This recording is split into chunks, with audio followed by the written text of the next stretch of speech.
한 주일 동안 은혜로운 찬양을 들려주신 우리 찬양대, 아까 박수 치다 맞은 것 같아요. 수고하셨다라고 박수 부탁드리겠습니다.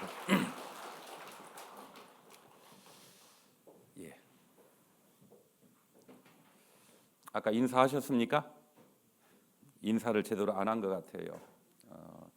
사랑하는 우리 형제 자매들을 만났으니까요, 서로 사랑의 고백을 해보겠습니다. 한번 서로 만나서요, 사랑한다라고 한번 인사 좀 나누겠습니다.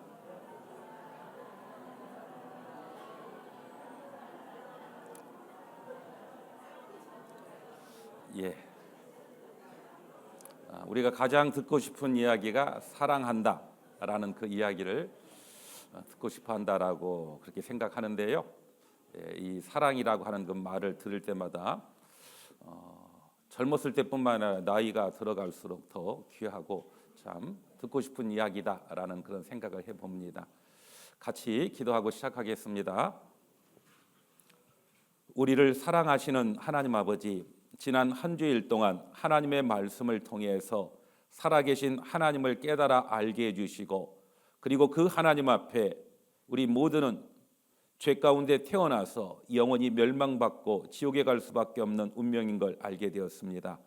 그러나 하나님께서 우리를 사랑하셔서 하나님의 아들 독생자 예수 그리스도를 십자가에 내어 주심으로 우리의 모든 죄를 영원히 용서해 주시고 천국의 소망을 허락해 주신 하나님의 은혜, 진정으로 감사드립니다. 그 주신 하나님의 그 놀라운 사랑 항상 우리의 마음에 새기고, 그리고 그 하나님의 사랑을 따라 살아갈 수 있도록 인도해 주시옵소서. 그러나 아직도 그 하나님의 사랑을 알고 있지 못한 영혼들, 오늘 하나님의 말씀을 통해서 하나님의 사랑을 온전히 알 수 있도록 도와주시고, 그리고 말씀을 듣다가 중도에 그만두신 분들 다시 하나님 말씀 앞에 나와서 구원함을 얻을 수 있는 은혜 허락하여 주시옵소서. 우리 가운데 여러 가지 어려움 가운데 있는 형제 자매들 일일이 보살펴 주시고, 또 멀리 해외에서 선교하고 계시는 선교사님과 그의 가정들 기억해 주시고, 그곳에도 하나님의 큰 은혜와 사랑이 나타날 수 있기를 간절히 기도합니다. 오늘 나누는 교제 한 시간 주님의 거룩한 손에 부탁드립니다. 우리를 사랑하시고 우리를 영원한 멸망 가운데에서 구원해 주신 예수님 이름으로 기도드립니다. 아멘. 성경 요한복음 3장을 보시겠습니다. 신약 성경 요한복음 3장 16절입니다.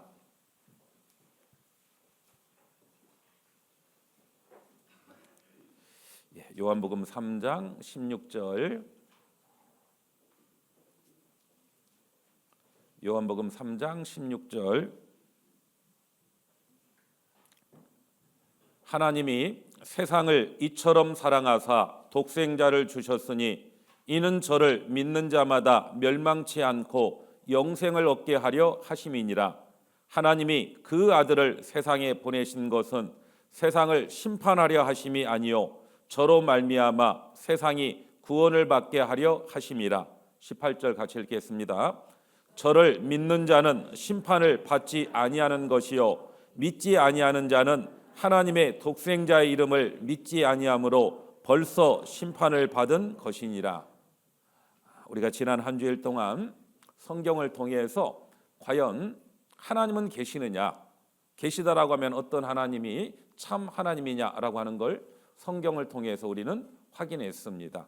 바로 성경 속에 계신 하나님이 우주와 만물을 창조하신 창조주 하나님이라고 하는 것, 그걸 우리는 분명하게 확인해 봤습니다.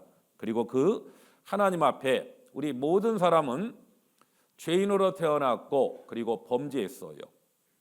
그리고 그 죄 때문에 심판을 받고 지옥에 갈 수밖에 없는 것이 모든 사람의 운명입니다. 그런데 비록 인간이 하나님을 떠나고 범죄했지만은 하나님은 그 사람을 사랑하셨어요. 그래서 하나님은 우리 인간을 구원하기 위해서 하나님의 하나밖에 없는 독생자 예수 그리스도를 십자가에 내어 주심으로 우리의 모든 죄를 영원히 용서해 주시고 천국의 소망을 허락해 주셨습니다.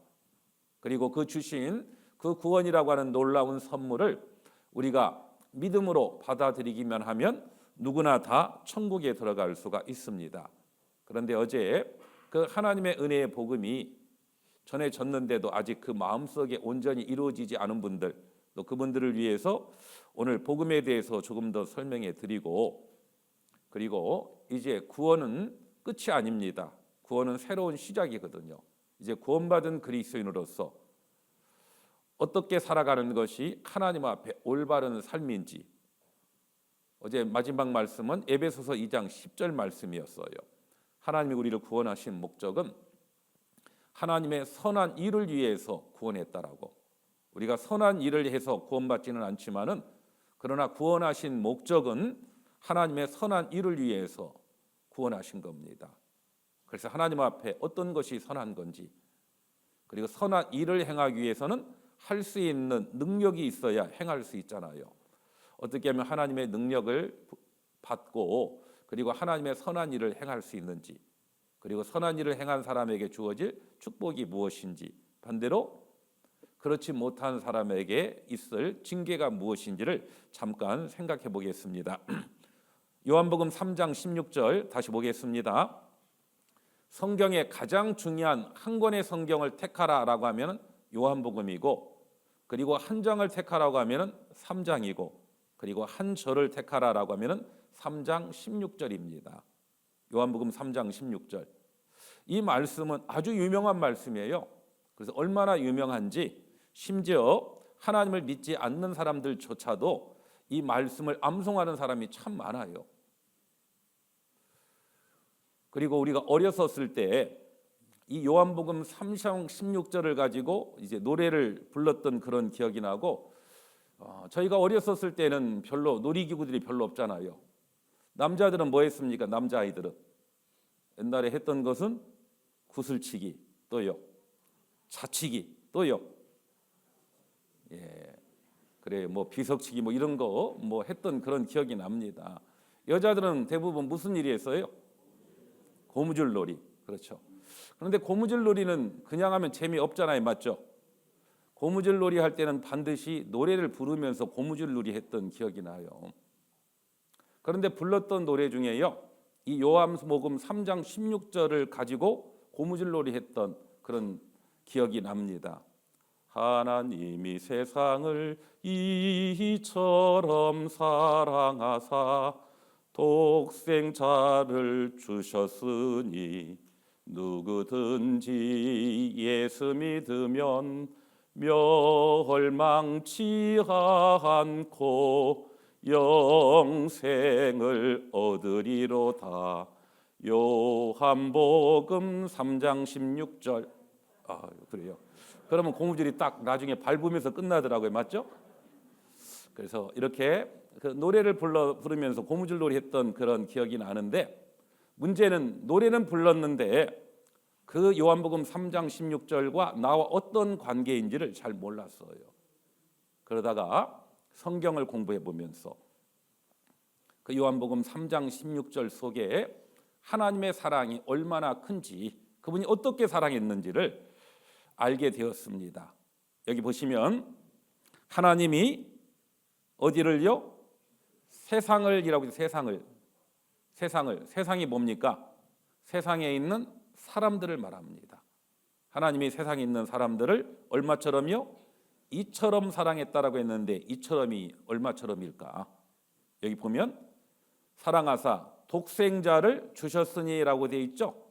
어떤 물건의 가치는 얼마를 치렀느냐에 따라서 그 물건의 가치가 결정이 되고, 그리고 어떤 물건은 누가 만들었느냐, 어디서 만들었느냐에 따라서 가치가 결정이 됩니다.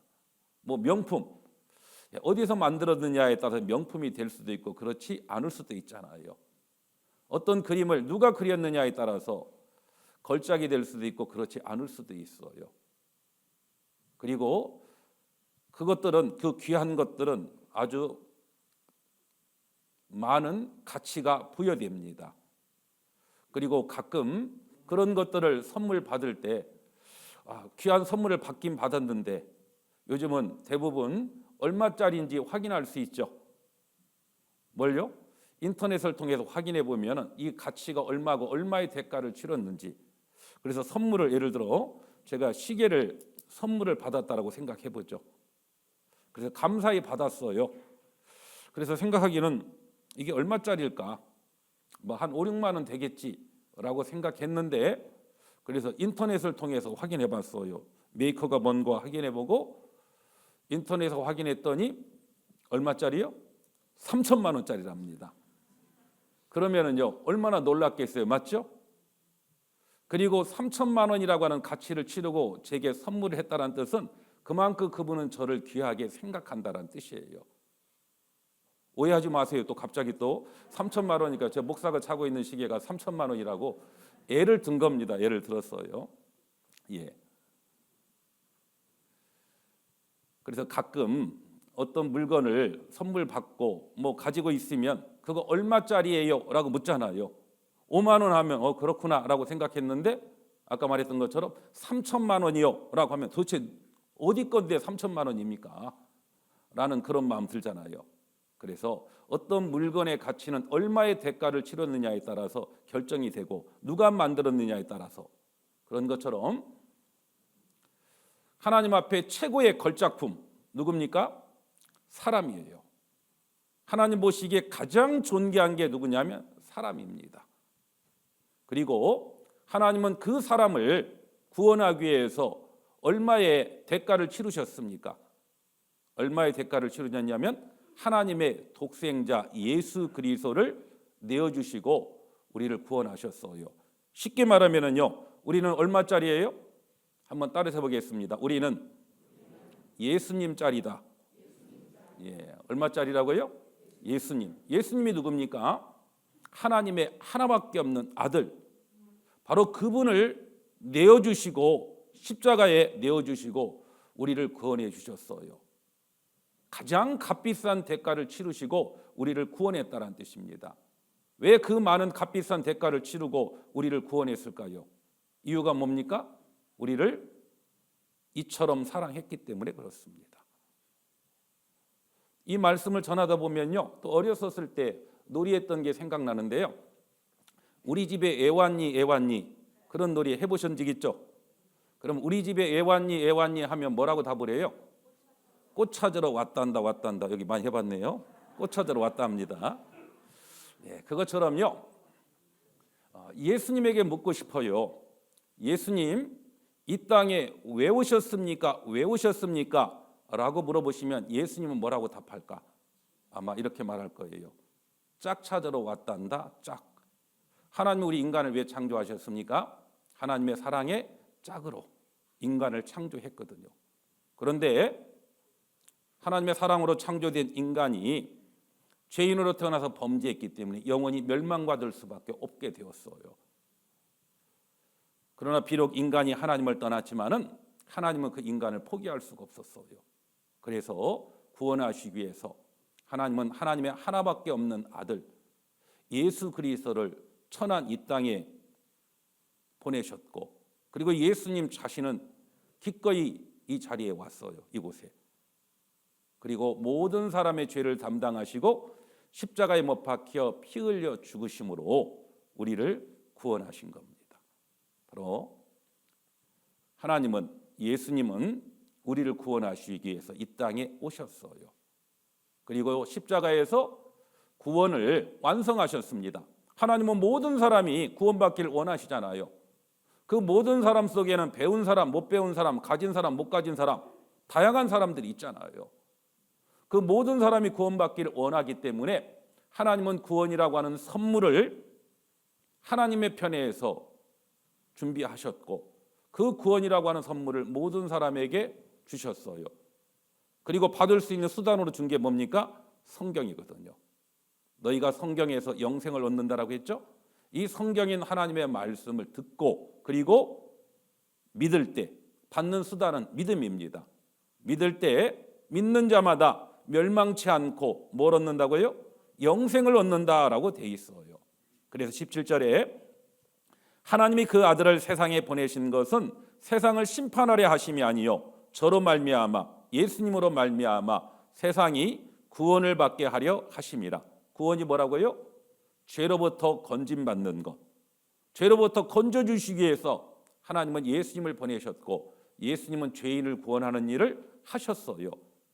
그리고 그 하신 그 일을 우리가 받는 방법이 뭐냐? 믿음이거든요.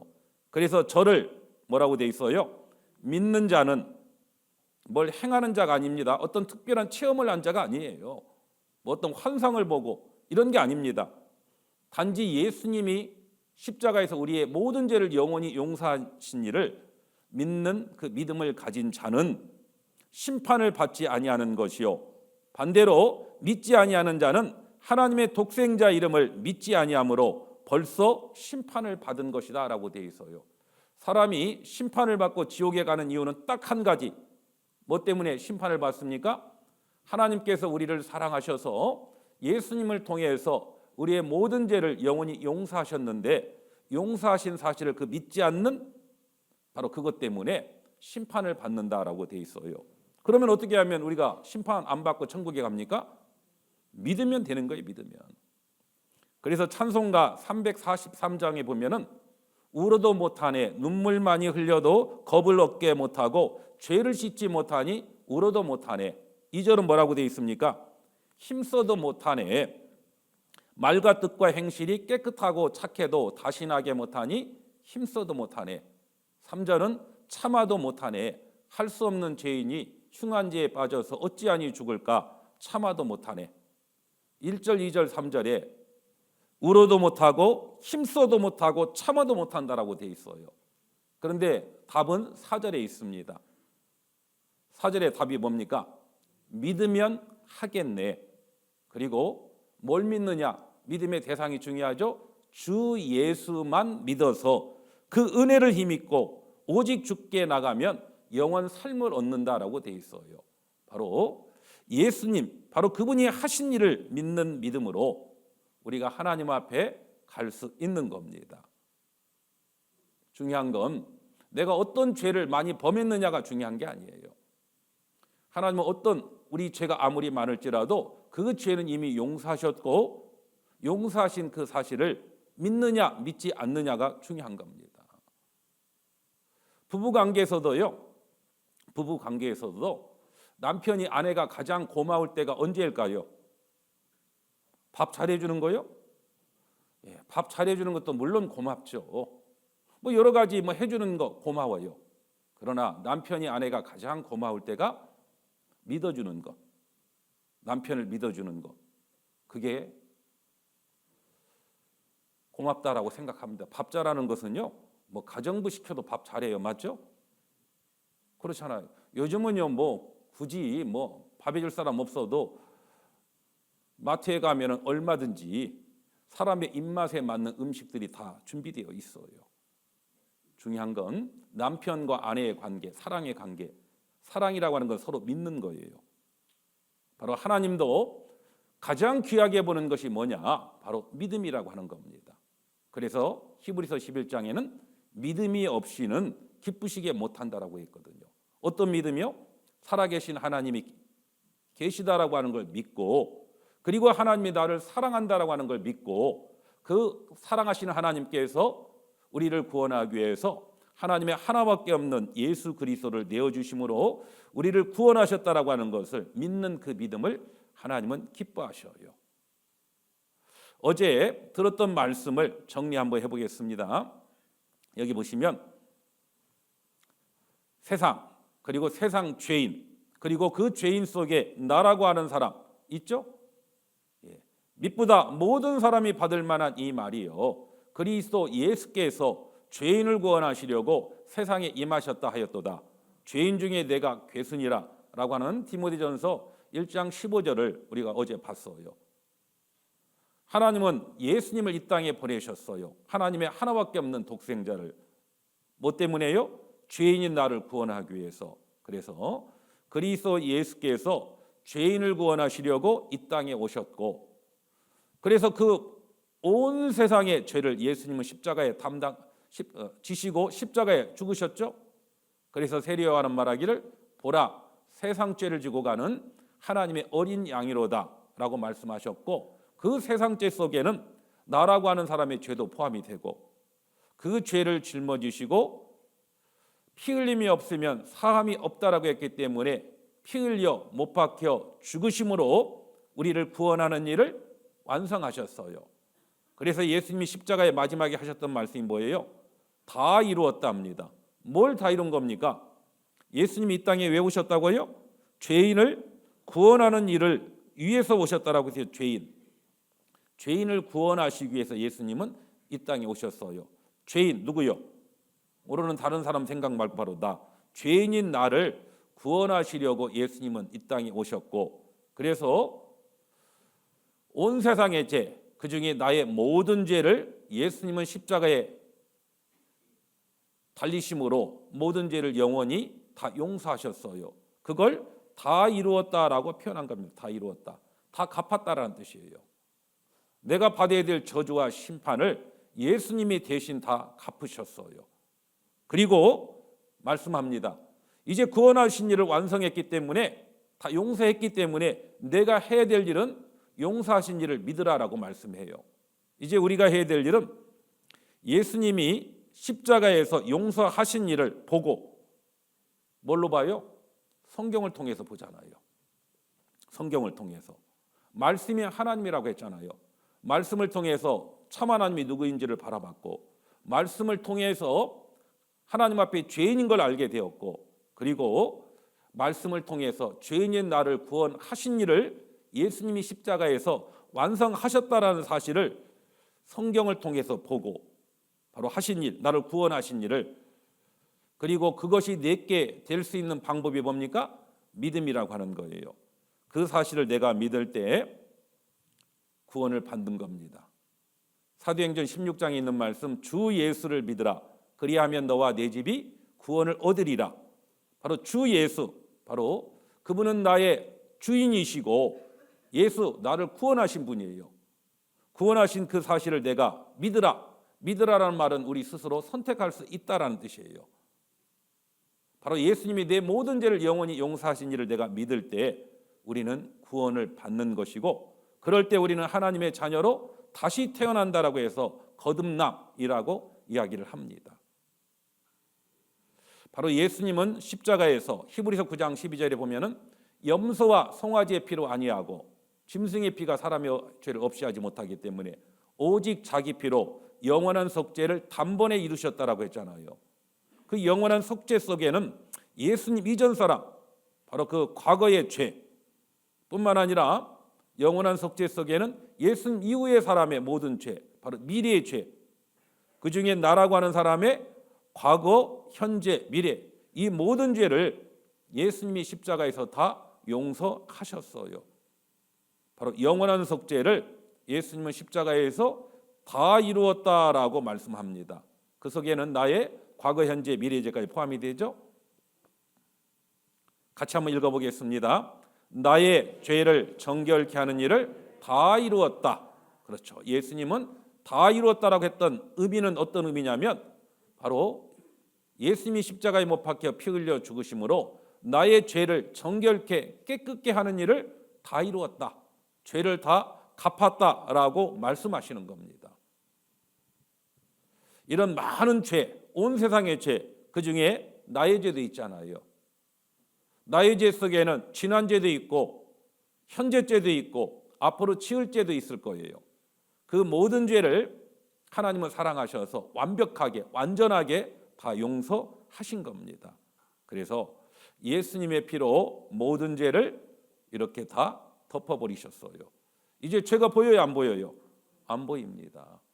안 보인다라고 하니까 어떤 분은 자기가 쳐다보더라고.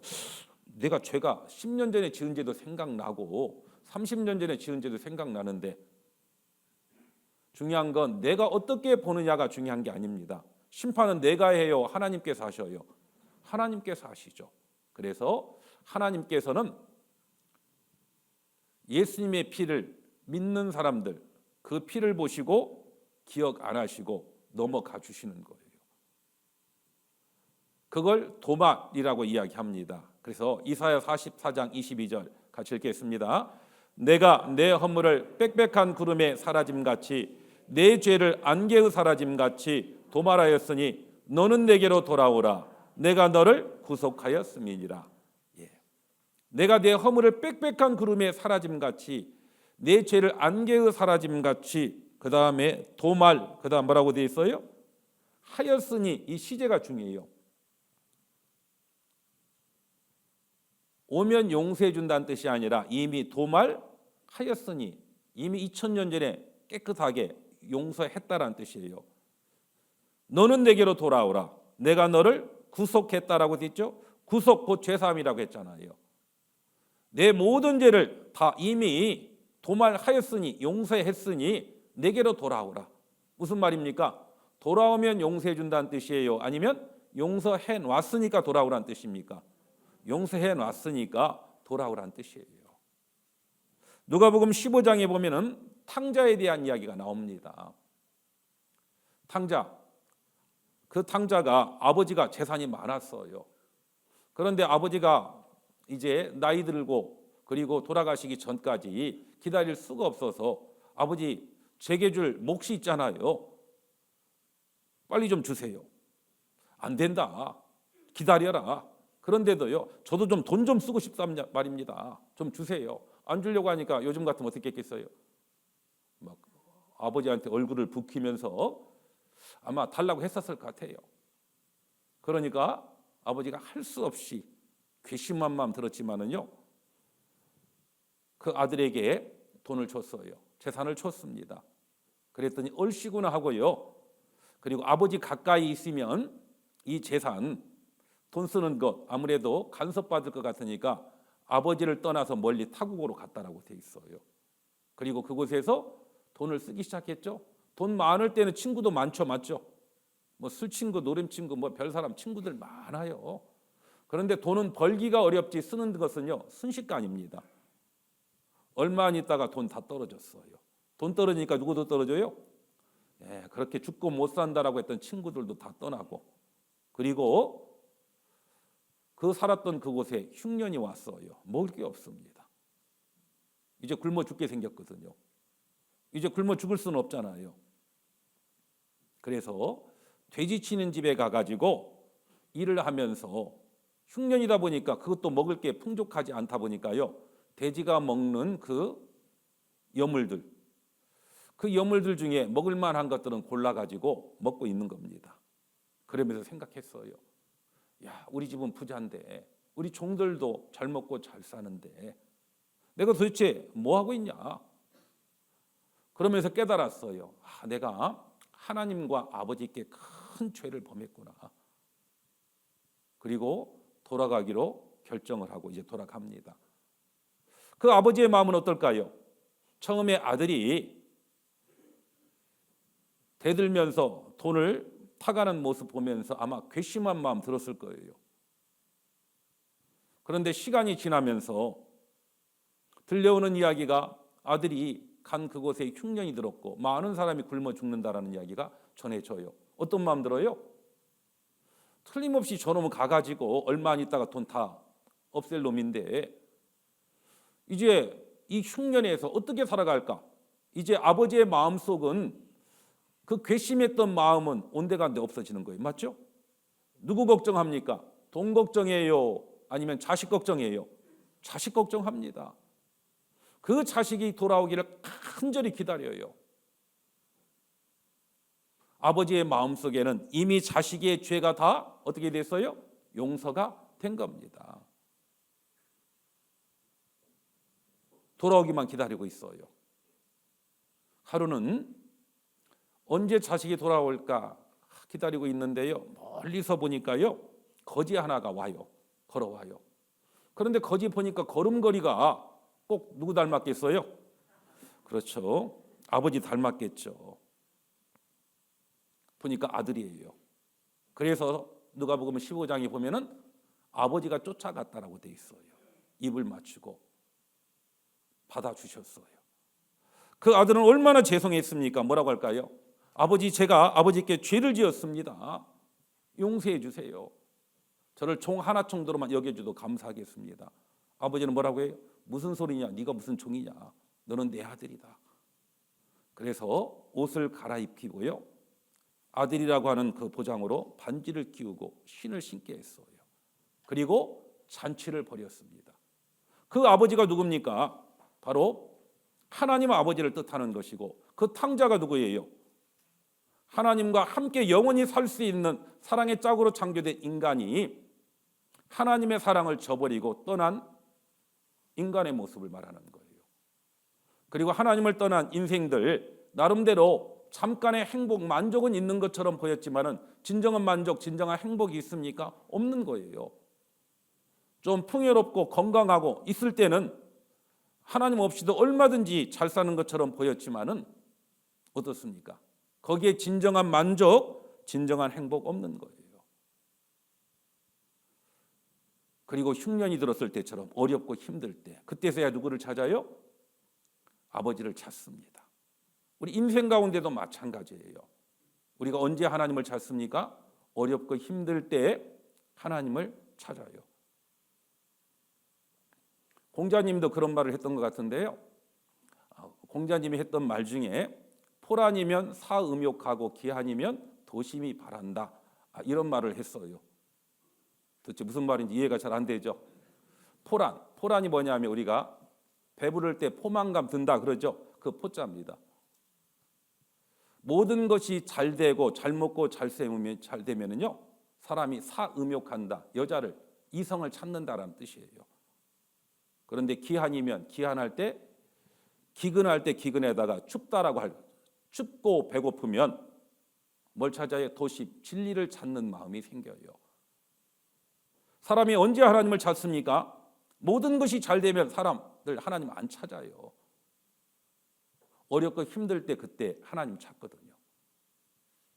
그리고 그 하나님께 돌아가면 하나님은 기꺼이 그 사람을 받아주셔요. 그리고 아버지의 마음속엔 이미 자식의 죄가 용서된 것처럼 돌아오면 이미 하나님의 편에서 우리의 죄를 영원히 용서하셨습니다. 중요한 건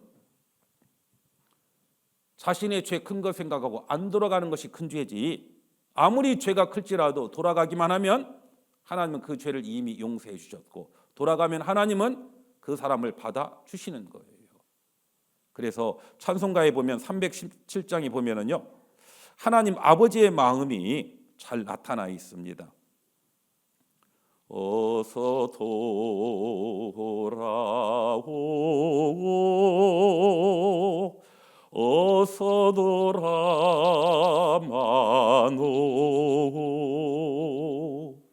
지은 죄가 아무리 무겁고 크기로 죽지 못함당하고 못 받으시리요.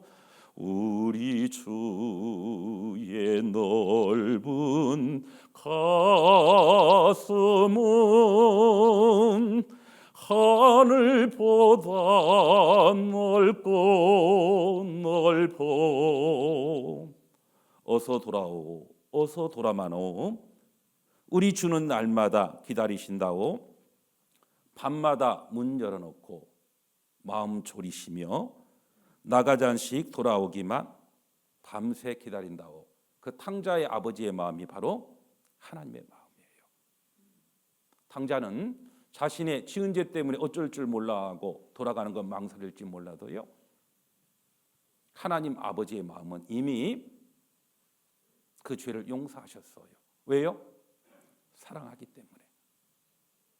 그리고 그 용서하기 위해서는 거저 용서되는 게 아니죠. 가장 값비싼 대가, 하나님의 아들 예수 그리스도를 내어주심으로 용서하는 일을 하셨어요. 언제요? 내가 태어나기도 전에. 이유는 나를 사랑해서. 이제 말씀합니다. 돌아오라라고. 수고하고 무거운 짐진 자들아, 내게로 오라, 내게로 오라. 오라고 하는 이유는 그 짐으로부터, 죄짐으로부터 자유함을 주시기 위해서 그렇습니다. 그리고 그 자유함을 줄 수 있는 방법이 뭐예요? 바로 이 성경. 진리를 알지니 진리가 너희를 자유케 하리라. 진리인 하나님의 말씀을 우리가 들을 때, 듣고 믿을 때 우리는 죄로부터 건짐을 받는 겁니다. 하나님은 이미 2000년 전에 우리의 모든 죄를 영원히 용서하시고 돌아오라라고 말씀하시는 거예요. 여기 보겠습니다. 이 도말이라고 하는 단어는 칠할절자에다가 지을 말자입니다. 예수님으로 피로 칠해서 우리의 죄를 지워버린 거예요. 언제요? 2000년 전에. 그리고 한번 잘 생각해 보죠. 여기 내가 죄인으로 태어나고 싶어 죄인 된 사람 있어요, 없어요? 없어요. 우리의 선택과 관계없이 우리는 아담 안에서 모든 사람이 뭐가 되었습니까? 다 죄인이 된 거예요. 내가 이대로 지옥 가면 억울할까요? 안 억울할까요? 억울합니다. 제가 그랬거든요. 제 교회 다니면서 교회 가면서 기도할 때마다 뭐가 생각났다라고 말씀드렸어요? 죄가 생각나가지고 하나님 제가 이런 죄 짓고 이런 죄 짓고 이런 죄 졌네요. 용서해 주세요. 그리고 다짐도 하고 다음 주는 잘 살겠습니다. 또 그 다음 주 와가지고 똑같은 기도를 또 하고 있어요. 그래서 항상 하나님은 심판자고 나는 하나님 앞에 죄인이에요. 내가 바르고 올바르게 다짐하고 또 다짐했는데 왜 내가 바르게 못 살까? 이유가 뭘까? 제가 성경을 공부하다 알게 되었어요. 내가 태어나기를 뭘로 태어났어요? 죄인으로 태어났기 때문에 환경과 여건이 주어지면 나는 죄를 지을 수밖에 없는 거예요. 그런데 내가 왜 죄인으로 태어났습니까? 누구 때문에요? 조상 잘못 만났죠? 우리 조상이 누구예요? 아담. 아담이 죄를 범했고 그 아담 안에 태어난 모든 사람은 다 죄인으로 태어난 거예요. 그래서 우리는 죄를 범한 겁니다. 이대로 지옥 가면 억울한 거예요. 그래서 하나님은 억울하지 않도록 성경에 보면 둘째 아담, 마지막 아담을 하나님은 약속하셨고 보내주셨어요. 둘째 아담, 마지막 아담이 누군 줄 아십니까? 바로 예수님이에요. 아담이란 말은 사람이란 뜻입니다. 그래서 둘째 아담, 마지막 아담, 그 예수님은 온 세상 죄를 담당하시고 십자가에 못 박혀 피 흘려 죽으심으로 모든 죄를 영원히 용서하셨어요. 이 예수님을 마지막 아담이라고 했냐면 마지막은 끝났다라 끝이란 뜻이잖아요. 죄를 끝냈다라고 하는 의미로서 마지막 아담이라고 이야기하고 있고 또 예수님은 둘째 아담이라고 하는 것은 이제 예수님을 통해서 둘째 새로운 시작이 이루어진다라고 하는 의미로서 둘째 아담이라고 합니다. 이제 예수님은 나의 모든 죄를 영원히 용서하셨죠? 이제 아담 때문에 우리는 죄인 되었지만은 그 죄 때문에 심판받을 이유가 없어요. 왜? 예수님이 그 죄를 다 용서했거든요. 그런데 왜 심판을 받습니까? 용서하신 사실을 하나님은 나를 사랑해서 예수님을 통해서 용서하신 사실을 믿지 않는 바로 그것 때문에 내가 지옥에 가는 겁니다. 그럼 어떻게 하면 돼요? 믿으면 되는 거예요. 믿으면. 이제 그 누구도 우리 조상 때문에 지옥에 간다라고 원망할 수가 없는 거예요. 하나님은 이미 우리의 모든 죄를 영원히 용서하셨어요. 그리고 용서하신 그 사실을 구원이라고 하는 선물을 모든 분들에게 다 드렸어요. 우리는 하나님 감사합니다. 내 모든 죄를 영원히 용서해 주신 것. 용서하기 위해서 하나님의 하나밖에 없는 아들 예수 그리스도를 통해서 용서해 주신 것 감사합니다. 그 믿음을 하나님은 가장 기뻐하셔요. 그래서 지옥 가고 안 지옥 가고는요 자기 죄 때문에 지옥 가지 않아요. 이미 예수님은 우리의 죄를 영원히 용서했거든요. 그런데 이렇게 말해도요 못 믿는 분들이 간혹 있더라고요. 그래도 이 죄는 아닐 것 같은데요 라고 생각하는 사람이 있는데요. 여기 보시면 이런 말씀이 있어요. 이사야 38장 17절 같이 읽겠습니다. 보옵소서 내게 큰 고통을 더하신 것은 내게 평안을 주려 하심이라. 주께서 나의 영혼을 사랑하사 멸망의 구덩이에서 건지셨고 나의 모든 죄는 주의 등 뒤에 던지셨나이다. 내게 큰 고통을 더하셨대요. 죄 이야기 듣고 심판받고 지옥 간다라고 하는 이야기를 전해드리면 우리 마음속에 고통이 오죠? 예, 고통을 하나님이 허락했어요. 이유는 자기가 죄인이고 심판받고 지옥 간다라고 하는 걸 알아야 구원받고자 하는 마음이 생기잖아요. 그래서 우리에게 고통을 허락하신 겁니다. 평안을 주기 위해서. 주께서 나의 영혼을 사랑하셨어요. 그래서 멸망의 구덩이에서 뭐라고 되어 있습니까? 건지실 것이다가 아니라 건지셨고라고 완료형이죠. 그리고 왜 지옥에 갑니까? 죄 때문에 지옥 가잖아요. 그래서 우리의 어떤 죄? 우리의 모든 죄를 주의 등 뒤에 던지셨나이다 라고 되어 있어요. 세 분이 조는 것 같아요.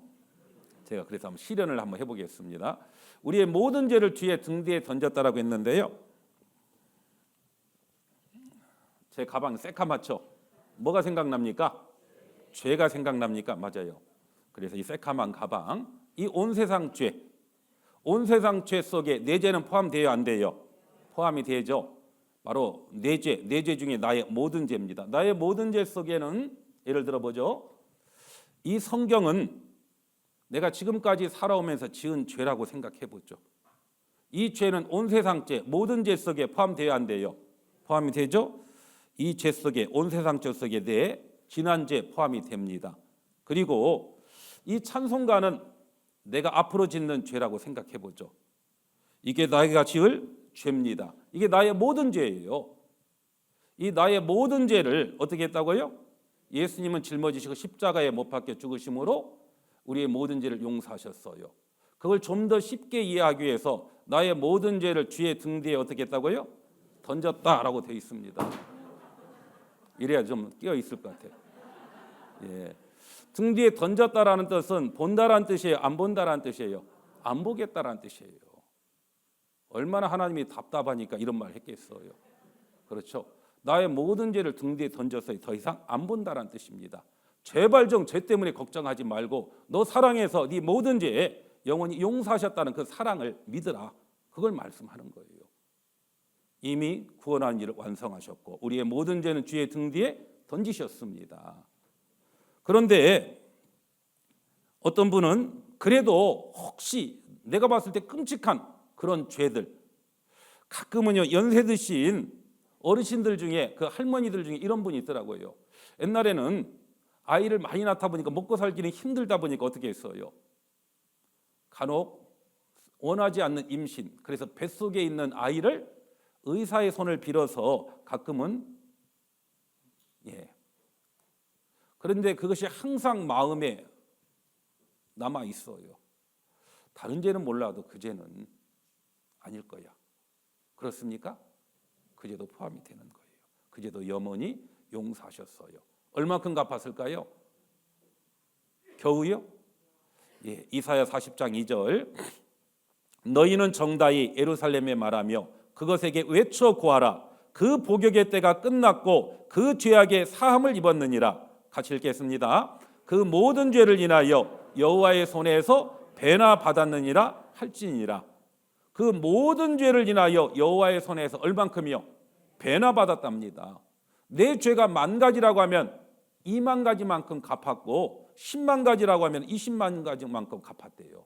어제 제가 얼마 빚졌다라고 했죠? 10억 빚졌는데 얼마를 갚아줬냐면 20억 갚아줬어요. 그러면 어떨까요? 그 빚 준 사람에게 처음에는 어쩔 줄 몰라 하다가 내 빚을 배나 갚아줬다라고 하는 거 알면 어떻습니까? 나 빌려줘가지고 그 사람 배나 이제 돈을 번 거 아니에요. 오히려 더 당당할 수가 있는 거예요. 그것처럼 내 모든 죄를 위해서 하나님께서는 배나 그 죄값을 치르셨어요.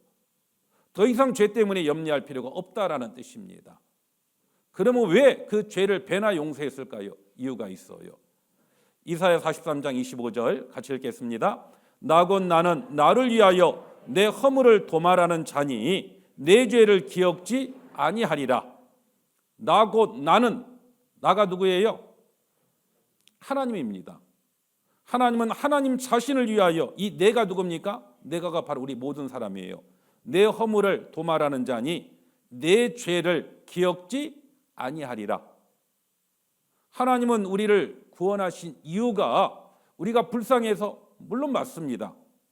그러나 궁극적으로는 하나님이 우리의 죄를 용서한 이유는 하나님 자신을 위해서 구원한 거예요. 말씀드렸죠. 하나님이 인간을 왜 창조했다고요? 하나님의 사랑의 대상으로, 사랑의 짝으로 창조했어요. 사랑의 짝으로 창조된 인간이 죄 때문에 다 심판을 받고 지옥에 가면 누구 손해예요? 누구 손해? 어떤 사람 내 손해 그러는데 뭐 죄인이 지옥 가는데 내 손해예요. 본전이지. 그렇죠? 누구 손해입니까? 하나님 손해예요. 그리고 하나님은 하나님의 계획이 실패해버리는 겁니다. 그래서 하나님은 하나님 자신을 위해서 내 허물을 도말했다, 지워서 없앴다라고 되어 있습니다. 내 죄를 기억지 아니하리라. 하나님 자신을 위해서 내 죄를 기억 안 하는 거예요. 돌아온 탕자 아버지가 받아줬잖아요. 누구를 위해서 받아줬어요? 아들을 위해서도 받아줬지만 아버지 자신을 위해서 받아준 거예요. 그래서 아들의 죄를 기억지 않습니다. 우리의 구원이 그만큼 완벽한 거예요. 그래도 못 믿겠습니까?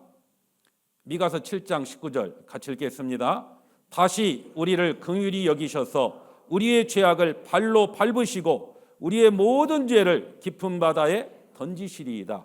어떤 사람은요, 그래도 이 죄는 하면서 그 죄를 꼭 다시 또 찾아오는 사람이 있더라고. 아까 뒤로 등 뒤에 던졌다라고 했잖아요. 등 뒤에 던졌으면 더 이상 찾을 필요 있다라는 뜻이에요, 없다라는 뜻이에요? 없다라는 뜻이잖아요.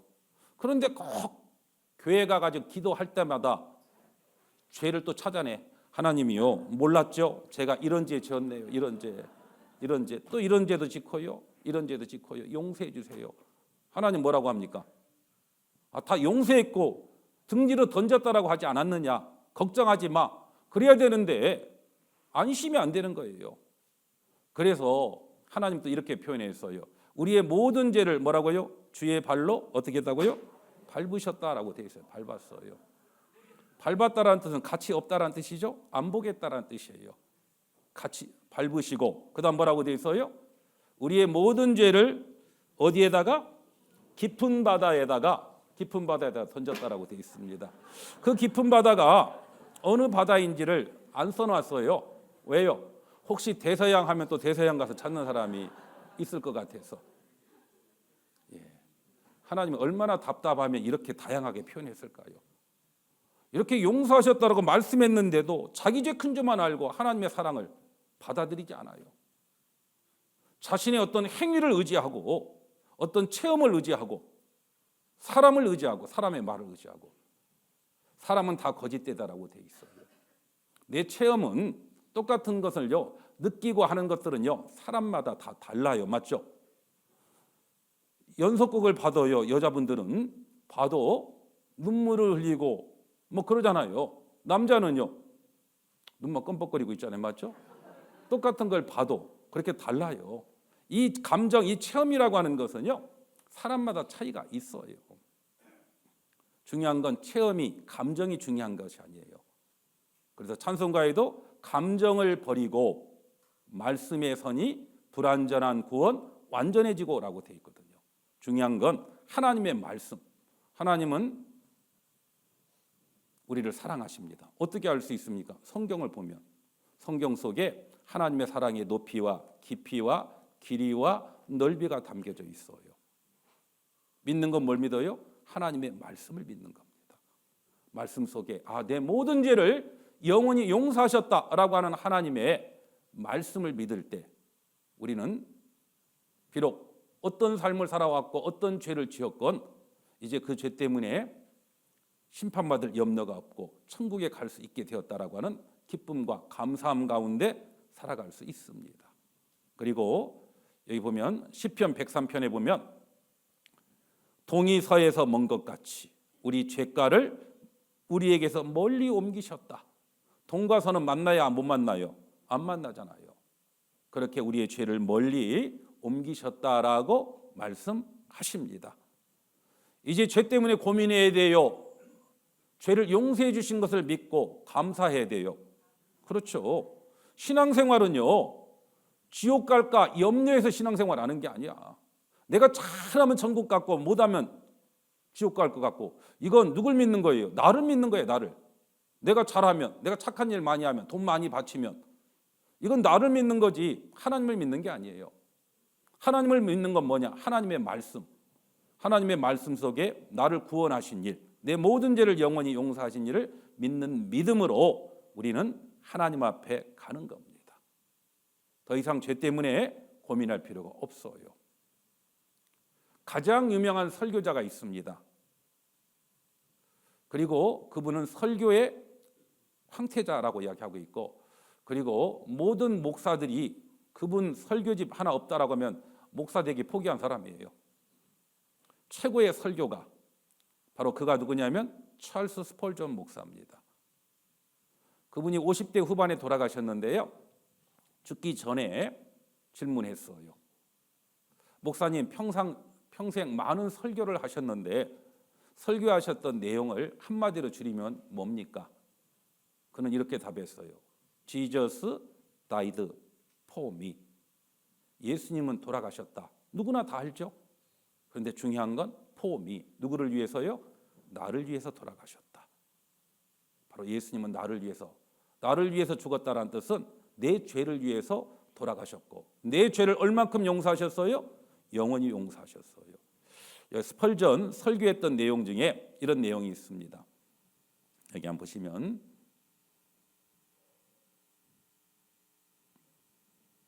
이 믿음은 구원의 한 부분이 아니라 온전한 구원 전체를 위해 항상 그리스도께서 행사되어야 한다는 사실을 정말 유의해야 합니다.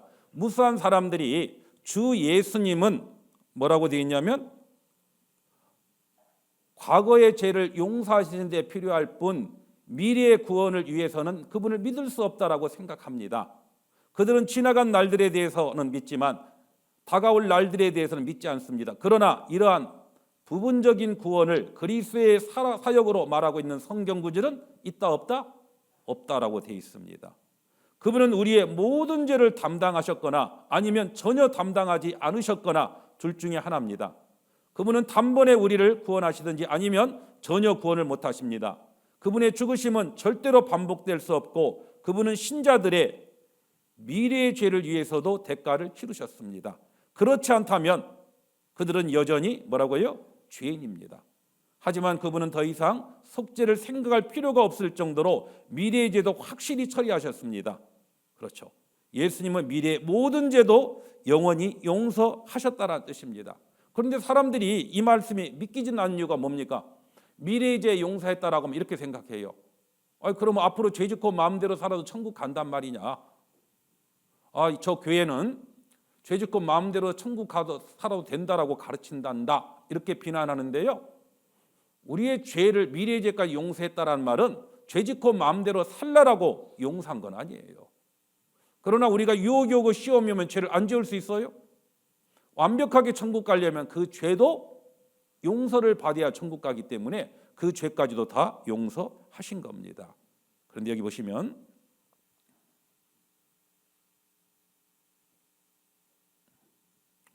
그러나 슬프도다 어떤 자들의 가르침에 따라 들면 신자들은 단지 부분적으로만 구원받고 나머지 부분의 구원은 자기들의 미래의 노력에 달려있다라고 합니다. 이것이 복음입니까? 나는 그렇게 믿지 않습니다.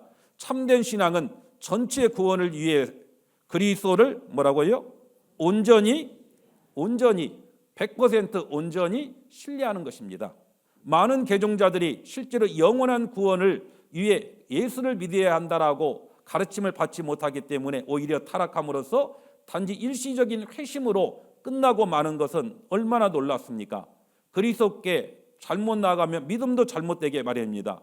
그런데 이 소나무들을 시들게 만들 때 누가 그 책임을 져야 합니까? 그들의 믿음을 보면 그 책임은 그들에게 있습니다. 그러나 불완전한 믿음을 가진 설교자와 전도자들은 그들이 잘못될 때 그 책임을 함께 져야 됩니다. 많은 사람이 이 부분적인 속죄를 믿는 이유가 설교자, 전도자가 그렇게 가르쳐요. 왜 그렇게 가르칠까요? 자기도 그렇게 믿고 있으니까.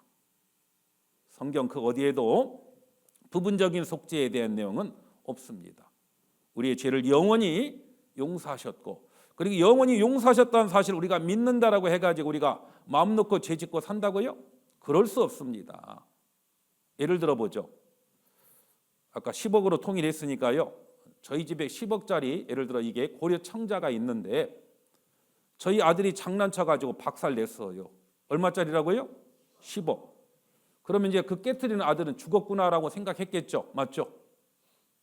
그런데 제가 10억짜리 깨트린 그 아들을, 제 얼굴 잘 보고 이야기하세요, 용서할까요? 아니면 또 극단적인 좀 단어 써보겠습니다. 때려 죽일까요? 제 얼굴 보고 한번 이야기하세요. 어떨 것 같아요? 때려 죽여요? 이 동네는 그럴 줄 몰라. 저희 집은 아닙니다. 그래요. 그래서 아들을 사랑했기 때문에 아무리 10억이 커도 용서했어요. 용서받은 아들은 어떨까요? 아빠 진짜예요? 사실이에요? 뭐 그 지은 죄 때문에 어쩔 줄 몰라 했는데 용서받았을 때 그 아들은 너무너무 기쁠 거예요. 맞죠? 그렇게 용서받은 아들이 이제 생각해 보는 거예요. 야, 10억짜리 깨트린 아버지가 몇십만 원짜리 몇만 원짜리는 얼마든지 깨트려도 용서해 주겠구나라고 생각하고 보니까 이 게임기가 잘 안 돌아가. 남들은 뭐 잘 돌아가는 컴퓨터를 쓰고 있는데 자기 건 영 아니거든. 그럼 어떻게 해야 돼요? 어차피 깨트리면 용서해 줄 테니까 망치 하나 들었어요. 뭐 하려고요? 깨트려 버리면 용서해 주고 또 사줄 테니까. 그러면서 망치 들고 여기저기 다니면서 이거 깨고 저거 깨고 하는 아들 있을까요? 없을까요? 있어요? 그렇죠. 그 사실을 깨닫지 못할 때는 그럴 수도 혹 있을지 몰라도 그 사랑을 깨달아 안 자식은 오히려 더 바르게 올바르게 살 거예요. 아빠가 나 사랑했는데 아빠가 사주고 싶어도 아직 때가 아니니까 필요할 때 사주실 거야.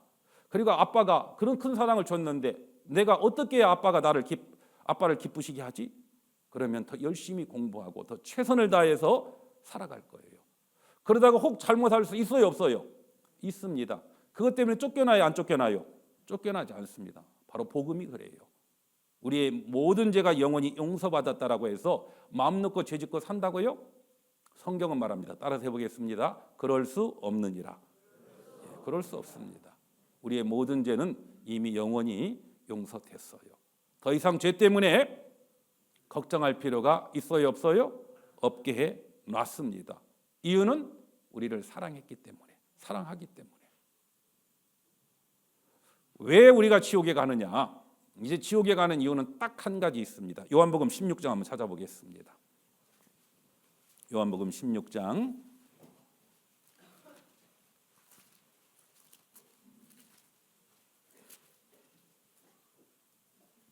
9절 같이 읽겠습니다. 죄에 대하여라 함은 저희가 나를 믿지 아니하며. 이제 왜 지옥에 가느냐?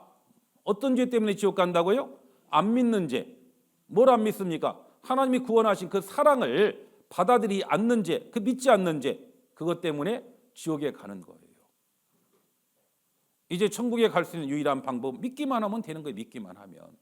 바로 하나님은 사랑하셔서 우리의 모든 죄를 영원히 용서하셨고 이제 우리는 더 이상 죄 때문에 심판받을 염려가 없게 해놨어요. 그 죄사함 받는 그 죄사함이 바로 구원이고 구원받은 사람이 천국에 갑니다. 그런데 놀랍게도요, 그 구원 속에는 다양한 하나님의 선물이 함께 포함이 되어 있어요.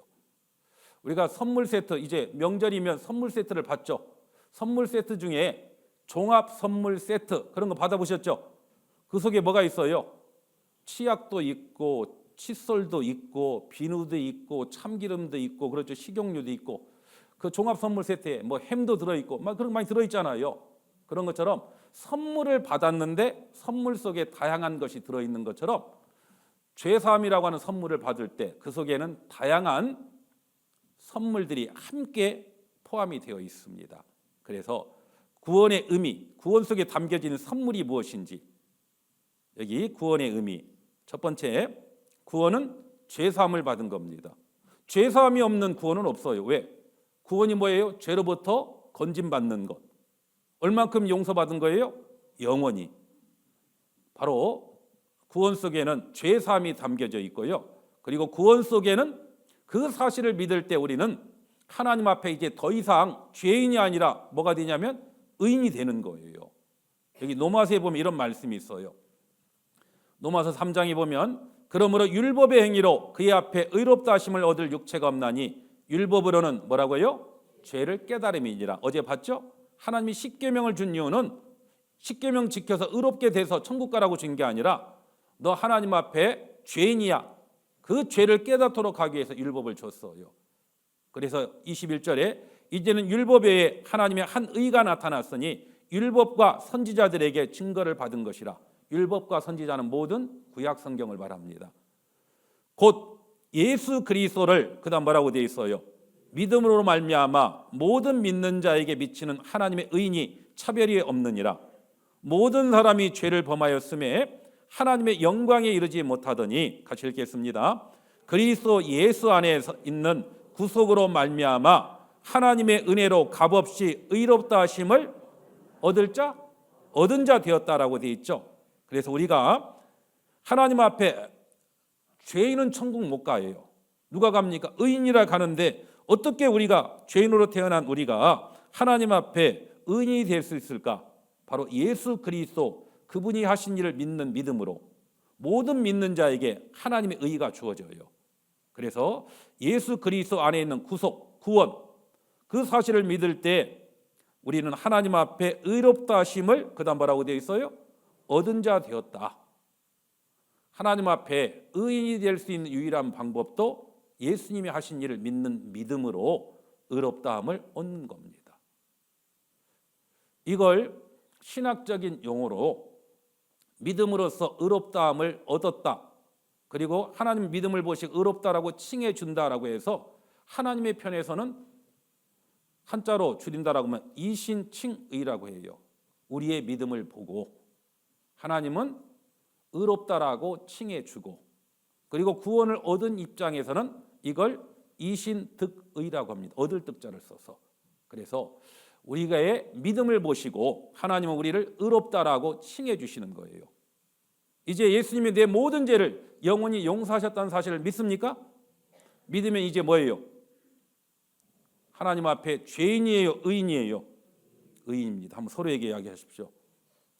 형제님은 자매님은 못 볼 사람 아니잖아요. 한번 이야기하지 보고요. 형제님은 자매님은 하나님 앞에 의인입니다. 의인처럼 보이시죠? 의인처럼 보이시죠? 뭘 의인처럼 보여요? 우리 눈으로 봤을 때 한고집하게 생겼고 지난번 내게 속상하게 했던 그런 죄들이 생각날 수 있죠. 그렇죠. 내가 보기에는 그럴 수 있고 내가 봤을 때는 아직도 죄를 짓고 있는 모습 때문에 의인이라고 하는 그 실감이 안 날지는 몰라도 내가 하나님을 믿는 믿음이 있으면 하나님의 믿음을 보시고 의인으로 인정해 주시는 거예요. 우리는 신분적으로는 이제 구원을 받을 때 죄인이 아니라 뭐예요? 의인입니다. 그래서 기도할 때 뭐라고 해야 되겠어요? 하나님, 이 죄인 그럴 게 아니라 하나님 이제 의인입니다. 하나님 앞에 이제 의인으로서 잘못 산 거에 대해서, 의인으로서 바르게 살지 못했던 죄에 대해서는 물론 이제 반복적인 회개를 해야 돼요. 구원받은 그리스도인은 죄인이 아니라 하나님 앞에 의인이 된 거예요. 의롭다함 얻었습니다. 신분적으로. 그런데 상태는 아직도 한성격하게 보이잖아요. 상태는 뭐라고요? 아직은 죄를 지을 수 있는 기질이 남아 있는 거예요. 그 거지가 왕자 된 이야기 알죠? 맞죠? 거지가 왕자 됐잖아요. 그런데 거지가 신분적으로는 왕자가 되었지만은 행동 거지는요, 아직도 어떻습니까? 거지처럼 행동해. 맞죠? 품격 있게 음식을 먹고 뭐 차리는 것이 아니라 옛날에 습성을 못 버려가지고 아무나 데나 털썩털썩 앉고, 그렇죠? 밥을 주면은 격식 있게 뭐 자르고 먹는 게 아니라 어떻습니까? 막 손으로 주워서 먹기도 하고 그렇잖아요. 아직은 신분은 왕자지만은 삶의 패턴 속에는 아직도 거지의 모습이 있어요. 그런데 점점 교육을 통해서, 그렇죠, 왕자답게 바뀌어가는 겁니다. 그래서 우리는 하나님 앞에 믿을 때 신분적으로 의인이 된 거예요. 그리고 점점 신앙생활은 뭐냐? 의인답게 만들어가는 과정입니다. 우리는 하나님 앞에 의롭다함 얻었어요. 그리고 하나님의 자녀로 다시 태어났다라고 해서 거듭났다라고 이야기합니다. 그리고 그 구원을 받을 때 우리는 영원히 살 수 있어요. 영생을 얻은 겁니다. 그래서 여기 보시면 요한복음 3장 36절에 아들을, 그다음 뭐라고 되어 있어요? 믿는 자는 영생이 있고 아들을 순종치 아니하는 자는 영생을 보지 못하고 도리어 하나님의 진노가 그 위에 머물러 있느니라. 왜 지옥에 갔느냐? 자신의 죄 때문이 아니라 용서하신 사실을 믿지 않기 때문에 지옥에 갑니다. 믿을 때 영생을 얻었어요. 요한복음 5장 24절 같이 읽겠습니다. 내가 진실로 진실로 너희에게 이르노니 내 말을 듣고 또 나 보내신 이를 믿는 자는 영생을 얻었고 심판에 이르지 아니하나니 사망에서 생명으로 옮겼느니라. 이제 믿을 때 영생을 얻을 것이다. 얻었고라고 되어 있죠. 영생을 얻었고, 믿을 때 믿는 자는 영생을 얻었고 심판에 이르지 아니하나니 사망에서 생명으로 옮겼느니라. 이제 구원받은 사람은, 영생 얻은 사람은 죽어봐야 천국 가는 게 아니라 이미 천국 갈 확신이 있는 거예요. 왜? 믿을 때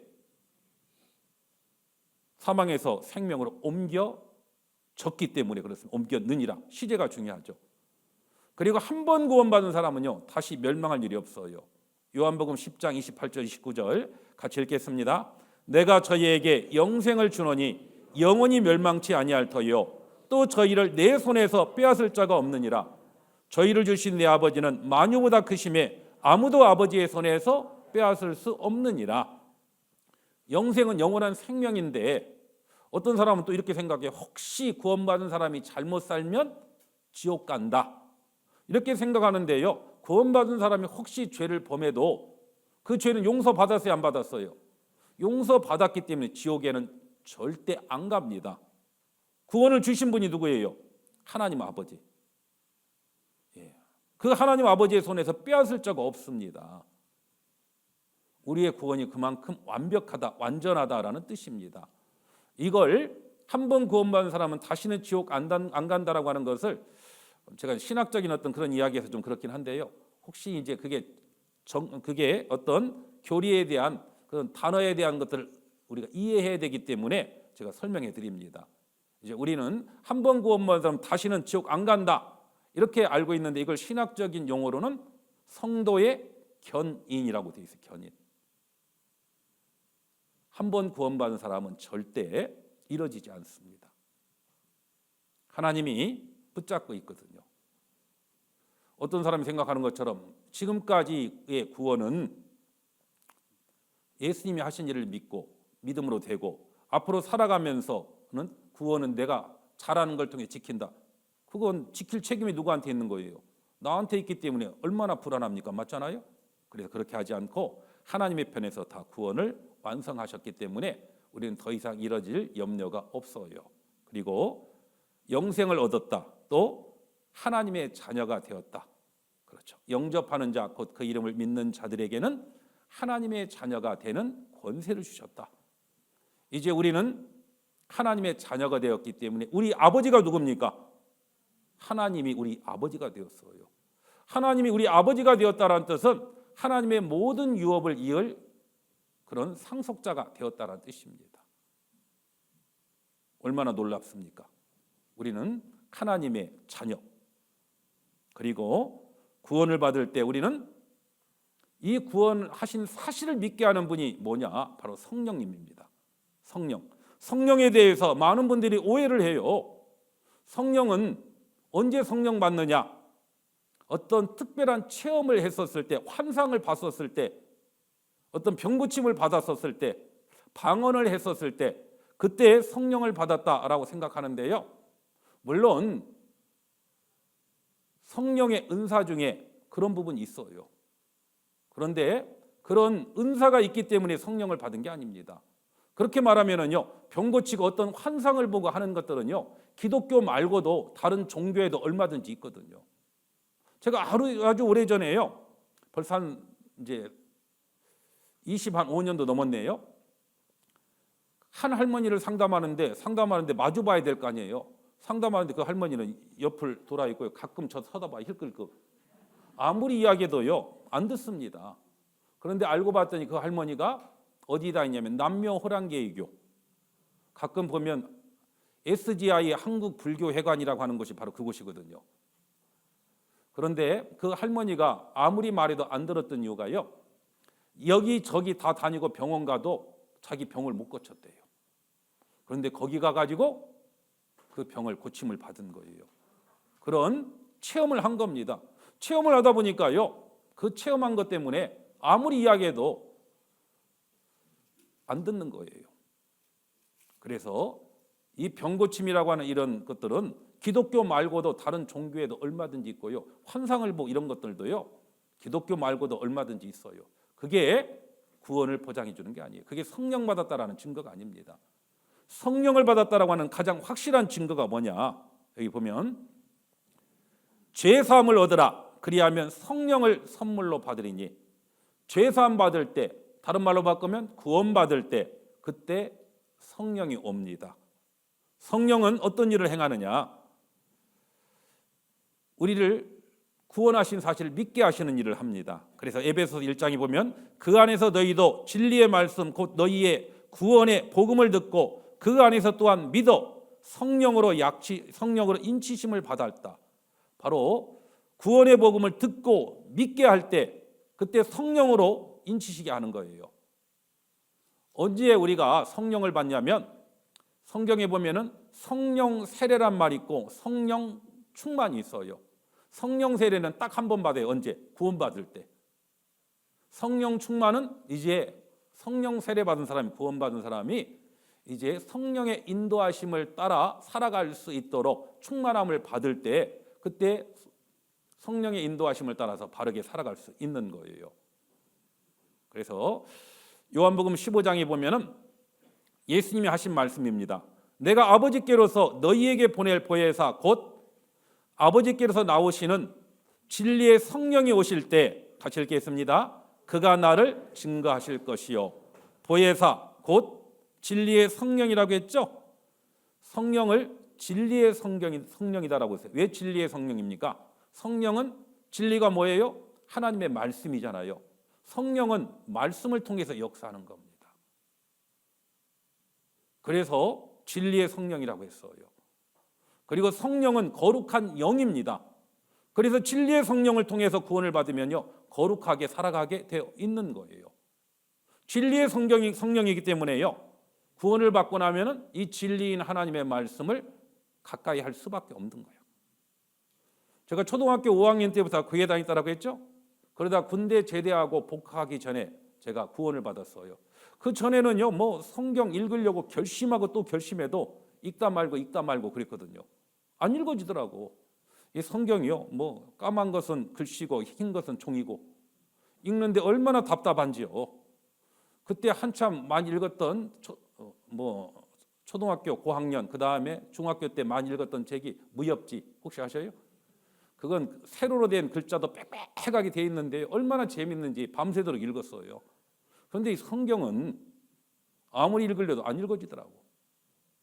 진짜 성경이 이게 진리, 아버지의 말씀이 진리라고 했는데 진짜 성경이 가장 진리더라고. 얼마나 진리는지, 졸음이 오는지. 그렇죠? 졸음이 안 오면 성경 보면 졸음이 와요. 그렇게 진리게 생각했는데 맞죠? 참 의미가 있죠? 그런데 구원을 받고 나니까요, 이 성경이 달고 오묘한 그 말씀이라고 했던 거죠. 달고 오묘하다라고 하는 걸 느껴졌어요. 그래서 이제 복학하기 전에 오늘은 도서관에서 공부도 해야 되니까 성경은 좀 30분만 보자라고 했는데 보다 보면 30분이 아니라 1시간, 2시간씩 보고 있어. 그렇죠. 구원을 받고 성령이 오시면 하나님의 말씀을 가까이 하고 싶고, 그리고 성령은 거룩한 영이기 때문에 거룩하게 더 바르게 올바르게 만들어 주시고, 그리고 이 진리의 성경은 성령이 오실 때 그가 나를 증거한다고 했잖아요. 나가 누구예요? 이 말씀 요한복음 15장은 누가 하셨어요? 예수님. 바로 예수님을 증거합니다. 예수님이 하신 일을 증거해요. 그래서 성경에 삼위의 하나님이 계시다라고 했죠. 성부의 하나님은 구원을 계획하셨어요. 그리고 성자의 하나님은 구원을 완성하셨고, 그리고 성령의 하나님은 하나님이 계획하시고 예수님이 완성하신 복음을 믿게 하시는 분이 바로 성령의 하나님이 하시는 일이에요. 그래서 성령께서 바로 예수님이 하신 일을 증거한다라고 돼 있어요. 그래서 성령이 왔다라고 하는 가장 확실한 증거는 예수님이 내 죄를 위해서 죽으셨고 내 모든 죄를 영원히 용서하셨다라고 하는 것을 믿을 때 성령을 받은 것이고, 그 성령을 받은 사람은 아까 말씀했던 것처럼 하나님의 말씀을 가까이 하고 그리고 예수님을 사랑하게 됩니다. 예수를 너희가 보지 못하였으나 사랑하는도다.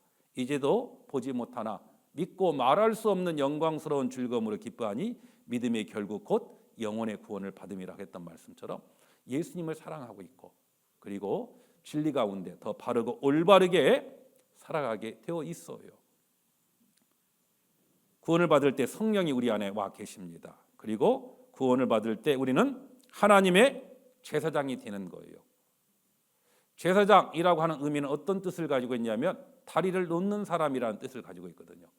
하나님과 인간 사이 갈 수 없잖아요. 그 다리를 놓는 역할을 하는 것이 바로 제사장인 것처럼 구원받은 그리스도인들이 그래요. 세상의 죄인과 하나님과 연결해 주는 역할, 바로 우리 구원받은 그리스도인이 바로 그렇다는 뜻이에요. 그래서 구원 속에는 이렇게 다양한 의미들이 담겨져 있습니다. 이렇게 말했는데 벌써 시간이 12시 15분이네요. 해야 될 말씀 많고 큰일 났네. 못하면 다음에 해도 되죠. 그렇죠? 악착같이 다 하라면 할 수는 있는데요. 그래서 이렇게 우리가 놀라운 신분, 천국에 갈 수 있는 그런 특권을 우리는 갖게 되었습니다. 이제 갖게 된 구원받은 그리스도인들이 어제 말씀드렸죠. 하나님의 선한 일을 위해서 우리를 구원했다라고. 하나님의 선한 일이 무엇일까? 찾진 않고 그냥 쉽게 설명하겠습니다. 하나님 앞에 선한 일은 형제가 연합하여 동거함이 어찌 그리 선하고 아름다운고라고 했거든요. 하나님 앞에 선한 일은 구원받은 그리스도인들이 함께 연합하고 동거한 것, 그것이 하나님 보시기에 선한 거예요. 부모님 보시기에 자식들이 가장 좋게 보일 때가 언제입니까? 서로 함께 이해하고 돕고 있는 그 모습이 어떻습니까? 부모 앞에 가장 좋은 모습이잖아요. 하나님 앞에도 마찬가지예요. 구원받은 그리스도인들이 함께 연합하고 동거하는 것, 그것이 하나님 앞에 선한 일이고, 또 하나님 앞에 선한 일은 뭐냐면 우리의 행실이, 너희는 빛이고 너희는 소금이라고 했잖아요. 빛과 소금의 역할을 하는 것, 세상 사람들과 다르게 바르고 올바르게 살아가는 것, 그것이 하나님 앞에 선한 일이고, 그렇게 선한 일을 행할 때 사람들은 우리가 전하는 복음의 말에 귀를 기울일 거예요. 그런데 구원을 받았다라고 하면서 함부로 말하고 함부로 행동하면은요, 아무리 우리가 복음 전해도 그들이 귀를 기울이지 않을 거예요. 그래서 우리의 착한 행실, 행동, 이것들이 하나님 앞에 선한 일이고, 그리고 구원받은 그리스도인들은 더 성실히 해야 돼요. 성실해야 돼. 열심히 일해야 됩니다. 이런 말이 있어요. 게으른 자는요, 마귀도 안 쓴대요. 게으른 건 죄입니다. 부지런해야 됩니다. 열심히 최선을 다해서 살아야 돼요. 그리고 하나님 앞에 가장 선한 일이 뭘까? 바로 영혼을 건지는 일. 그게 가장 선한 일이에요. 그래서 하나님이 우리에게 주신 최고의 사명이 뭐냐? 만민에게 복음을 증거하라. 그렇죠? 하나님이 우리에게 주신 최고의 명령이 뭐냐? 바로 복음을 증거하는 일입니다. 왜냐하면 그래야만 죽은 영혼이 살아날 수 있기 때문에 그래요. 그래서 예수님도 이 땅에 오셔가지고 하신 일이 뭡니까? 복음 증거하는 일을 했다라고 돼 있어요. 전도하는 일을 위해서. 그리고 그 복음을 위해서 그분은 돌아가셨고, 그리고 제자들에게 명하신 것도 복음을 증거하라라고 말씀을 했어요.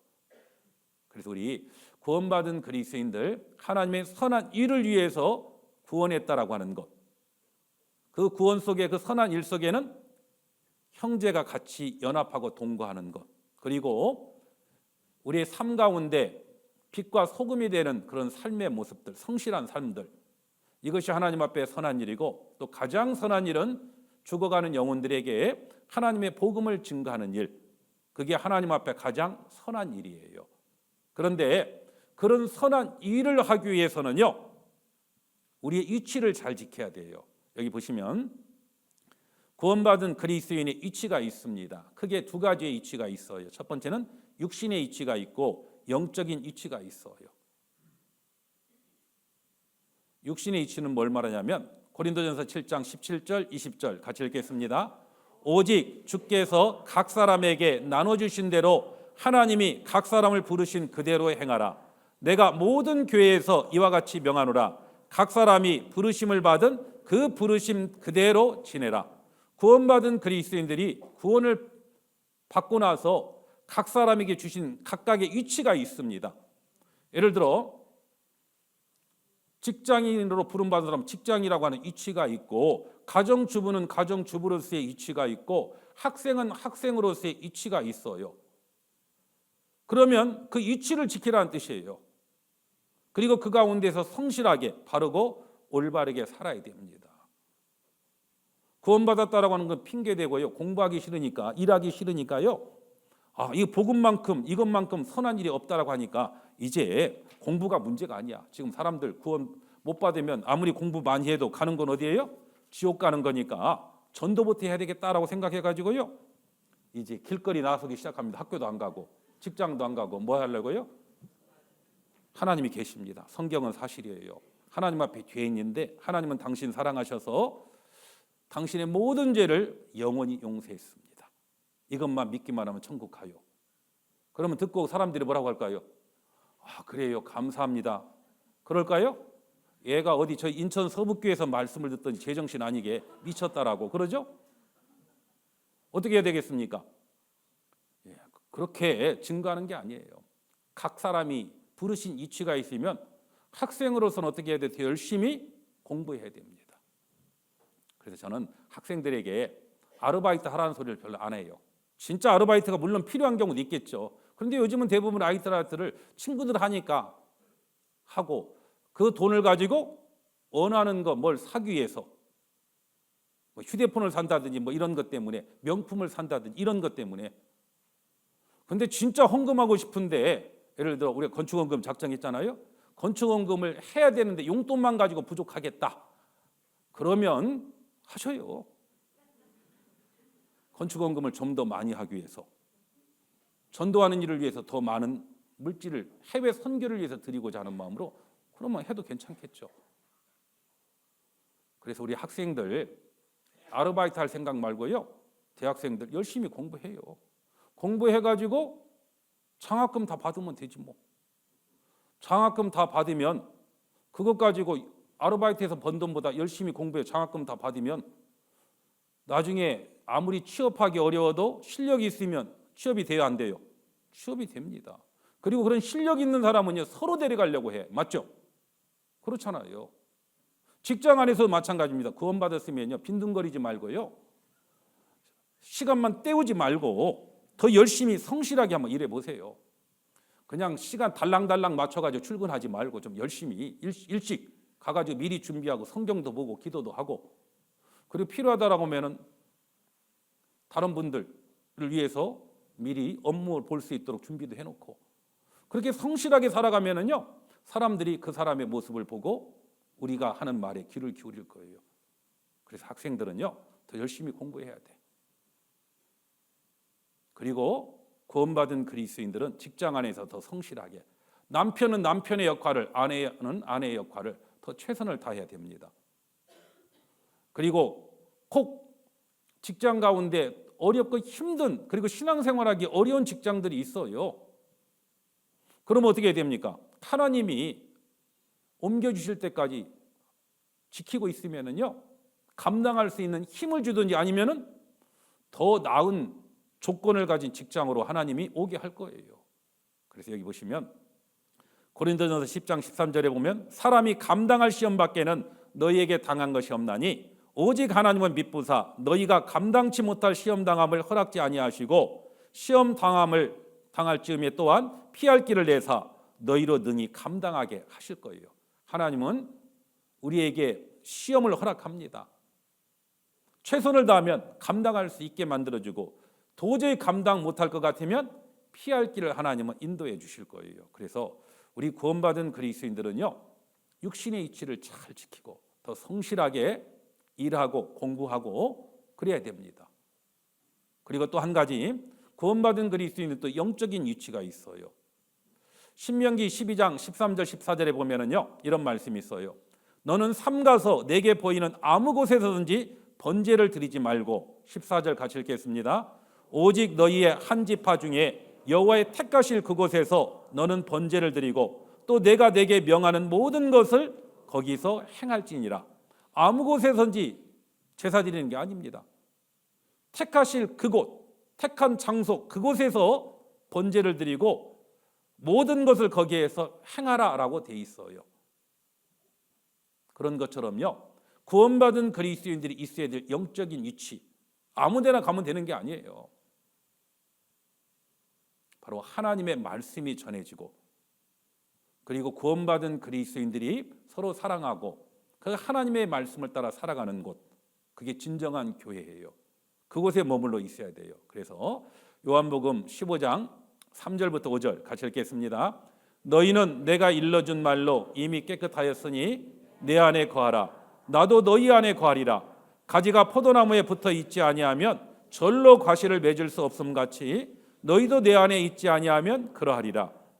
나는 포도나무요 너희는 가지니 저가 내 안에 내가 저 안에 있으면 이 사람은 과실을 많이 맺나니 나를 떠나서는 너희가 아무것도 할 수 없음이라. 여기 보면 너희는 내가 일러준 말로 이미죠 깨끗하였으니, 이 말은 바로 하나님이 주신 말씀을 통해 이미 구원을 얻었으니, 구원을 얻은 게 맞다라고 하면 내 안에 거하라. 내 안이라고 돼 있죠. 그러면 나도 너희 안에 거하리라. 그리고 말하기를 가지가 포도나무에 붙어 있지 아니하면 절로 과실을 맺을 수 없어요. 그렇죠. 그러나 붙어 있으면 열매를 맺을 수 있다라고 돼 있어요. 그런 것처럼 포도나무가 뭘 말합니까? 주님의 몸인 교회를 말하는 거예요. 그리고 가지는 우리 각자 포도나무인 바로 교회 안에 붙어 있으면은 우리는 열매를 맺을 수가 있어요. 열매를 맺으려면 뿌리로부터 오는 영양분을 공급받아야 열매 맺잖아요. 그런 것처럼 하나님은 교회를 통해서 우리에게 필요한 힘을, 능력을 공급해 줍니다. 그래서 우리 구원받은 그리스도인들은 어디에 있어야 되느냐? 주님의 몸인 교회 안에 머물러 있어야 돼요. 교회가 뭐냐? 교회는 건물이 아니에요. 구원받은 사람들의 모임, 바로 이게 바로 교회입니다. 이걸 헬라어로는 에클레시아라고 되어 있습니다. 빼어낸 무리라는 뜻이에요. 주님의 피로 구원받은 그리스도인들, 세상 가운데 빼어낸 무리들, 그들이 모여있는 그곳이 교회예요. 전혀 건물하고는 관계가 없습니다. 거듭난 사람이 교회다. 그래서 고린도전서 1장에 보면 고린도에 있는 하나님의 교회, 그 하나님의 교회가 뭐냐? 곧 그리스도 예수 안에서 거룩하여지고 성도라 부르심을 입은 자들, 구원받은 그리스도인들, 그들이 바로 교회다라고 이야기합니다. 그리고 어떤 교회가 올바른 교회냐? 요한복음 6장 68절에 주여 영생의 말씀이 계시며 우리가 누게로 가오리까? 바로 영생, 하나님의 복음이 온전하게 전해지는 교회가 진짜 교회예요. 어떤 사람은 이야기하더라고요. 왜 꼭 그 교회만 가려고 하느냐? 제가 그랬거든요. 제가 14년 동안 장로교회를 다니다가 제가 그때는 구원을 못 받고 하나님이 살아계심에 대해서도 확신을 못 가졌어요. 그러다가 제가 이 하나님의 말씀을 통해서 구원을 받고 난 다음에는요, 제가 원래 나갔던 교회는 뭐 집 옆에 있었거든요. 10몇 년 동안 다녔으니까 오히려 더 아는 사람도 많잖아요. 집 위에서도 가깝고. 그런데 구원을 받고 나서 버스를 2번 타고 구원받은 그 교회를 찾아갔어요. 왜? 옆에 교회당 많은데. 왜냐하면 영생의 말씀이 그곳에서 전해졌기 때문에. 제가 10몇 년 동안 다녔지만 거기서는 구원의 확신이 없었거든요. 그리고 또 한 가지, 나는 천국 갈 수 있게 됐는데 나머지 우리 가족들이 있잖아요. 부모님이 계시고 누나들, 여동생이 있는데요. 그들에게 전도하기 위해서는 올바른 교회 안에 있어야 전도할 수 있잖아요. 그래서 저는요, 인간의 정 생각한다라고 하면 머물러 있었겠지만은 전 두말 않고 옮겼어요. 옮기기를 너무 잘했어요. 왜냐하면 그래서 그렇게 교회를 싫어하셨던 부모님들이 구원을 받으시고 가족들이 구원을 받았거든요. 중요한 건 영생의 말씀이 어디에서 선포되느냐라고 하는 게 중요한 거예요. 간혹 어떤 분들은 그래요. 가까운 교회 가면 되지. 물론 가까운 교회가 복음이 영생의 말씀이 올바로 전해지면 그곳에 가야 되겠죠. 그런데 멀어도 가까이 없으면 그곳에 가야 돼요. 예를 들어 보죠. 내가 병이 들었어요. 그것도 큰 병이. 그러면 가까운 병원에 가야 돼요. 좀 멀어도 저기 삼성병원이나 서울대병원이나 세브란스 병원 가야 돼요. 어디 가실 거예요? 어디요? 가까운 병원 가야 되겠죠? 우리 아들이 공부를 잘해요. 어디로 보내야 해요, 대학을? 가까이에 있는, 그렇죠? 그래야 돼요? 아니, 필요하다면 미국에까지 돈을 보태서라도 보낼 수 있으면 보내는 것이 옳은 거예요. 그런 것처럼 올바르게 하나님의 말씀이 전해지는 곳, 바로 그것이 올바른 교회예요. 잠언 13장에 보면 지혜로운 자와 동행하면 지혜를 얻고 미련한 자와 사귀면 해를 받는다라고 되어 있어요. 지혜로운 자가 누굽니까? 구원받은 자. 구원받은 자와 동행하면 혹시 구원받지 못했어도요, 구원받을 수 있는 기회가 주어지는데, 미련한 자, 구원받지 않은 자와 사귀면 결국은 영원한 멸망, 지옥입니다. 그래서 우리 구원받은 그리스도인들은 구원받은 그리스도인으로서 올바른 영적인 위치를 지키고 살아야 돼요. 그런데 문제는 이렇게 살라고 했는데 살지 않으면은 어떻게 될까? 구원받은 그리스도인들이 이루어지진 않지만은요, 구원받은 그리스도인이 잘못 살면 뭘 받느냐면 징계라고 하는 게 있어요. 그래서 히브리서 12장에 보면은 주께서 그 사랑하시는 자를 뭐 한다고요? 징계하신다. 그 받으시는 아들마다 책짓질 한다라고 돼 있어요. 그런데 혹시 구원받은 그리스도인들이 잘못 살아도 징계가 없으면 어떤 사람 생각해요? 나는 하나님의 집에 막둥이 모양이다 생각하는데, 하나님 집 막둥이 없어요. 하나님은 틀림없이 엄히 징계하셔요. 잘못 살면. 부모도 그러잖아요. 자기 자식 잘못 살면 내버려 둬요. 아니면 책망하고 징계하셔요. 징계합니다. 그래서 징계는 다 받는 것이거늘 너에게 없으면 사생자여 참아들이 아니라고 돼 있어요. 그래서 징계를 하십니다. 이유는 평강한 열매를 맺도록 하기 위해서. 그래서 구원받은 그리스도인들이 잘못 살면 징계를 하는데요, 징계 중에는 아주 심하면 이런 자들을 사단에게 내어주었으니 이는 육신은 멸하고 영은 주 예수의 날에 구원을 얻게 한다. 구원받은 그리스도인들이요, 바르고 올바르게 세상의 빛을 살아야 되는데 잘못 살면 어떻게 되느냐? 어떤 경제적인 어려움도, 육신의 질병도 허락하고, 그래도 안 들으면 어떻게 합니까? 육신은 멸한다. 그 영혼을 취해가 버리는 거예요. 그래서 이 고린도 교회 안에는 여기 보면 약한 자와 병든 자가 많고 잠자는 자가 적지 않았다. 약한 자, 병든 자, 잠자는 자, 육신이 죽은 자예요. 그래서 징계가 무서워서도요, 바르게 살아야 됩니다. 그리고 또 한 가지, 우리가 하나님의 선한 일을 위해서 살아가면 어떻게 될까? 하나님은 우리에게 구원받으면 다 천국에 가는데 단지 천국만 주기를 원하는 것이 아니라 천국에서 영원한 영광을 주기를 원해요. 그래서 여기 보시면 디모데후서 2장 10절 같이 읽겠습니다. 그러므로 내가 택하신 자를 위하여 모든 것을 참음은 저희로도 그리스도 예수 안에 있는 구원을 영원한 영광과 함께 얻게 하려 함이로다. 사도 바울이 하신 말씀인데요, 그러므로 내가 택하신 자를 위하여 모든 것을 참했다라고, 이 택하신 자가 누군 줄 아십니까? 유대인들이에요. 하나님의 택하신 자, 택함받은 자. 오히려 그들이 바울이 전하는 복음을 더 핍박했고 그래서 참았대요. 그런 것처럼요, 구원을 받고 나면요, 오히려 구원 안 받은 사람은 구원받은 우리를 칭찬합니다. 저도 직장 생활할 때요, 제가 직장 생활할 때 그분들과 같이 어울려서 뭐 술, 담배, 노름 이런 거 안 하니까요, 뭐라고 하는 줄 아세요? 막혔네, 답답하네, 융통성 없네, 그런 소리 많이 들었어요. 그런데 다른 분들, 교회 다니는 분들, 뭐 그중에 뭐 직분 받던 사람들도 적당하게 타협하고 죄짓고 뭐 하고 살거든요. 그런 사람한테 안 믿는 사람 뭐라고 해요? 봐라, 저렇게 살아야 된다, 융통성 있잖아. 그렇게 말했는데 막상 나중에 뭐라고 합니까? 저들은 순 가짜고, 어디 교회 집사라고 하는데 집사가 아니라 순 잡사고, 그렇죠? 그 다음에 비난했던 융통성 없다라고 하는 저보고 오히려 진짜 하나님을 믿는 사람이라고 해요.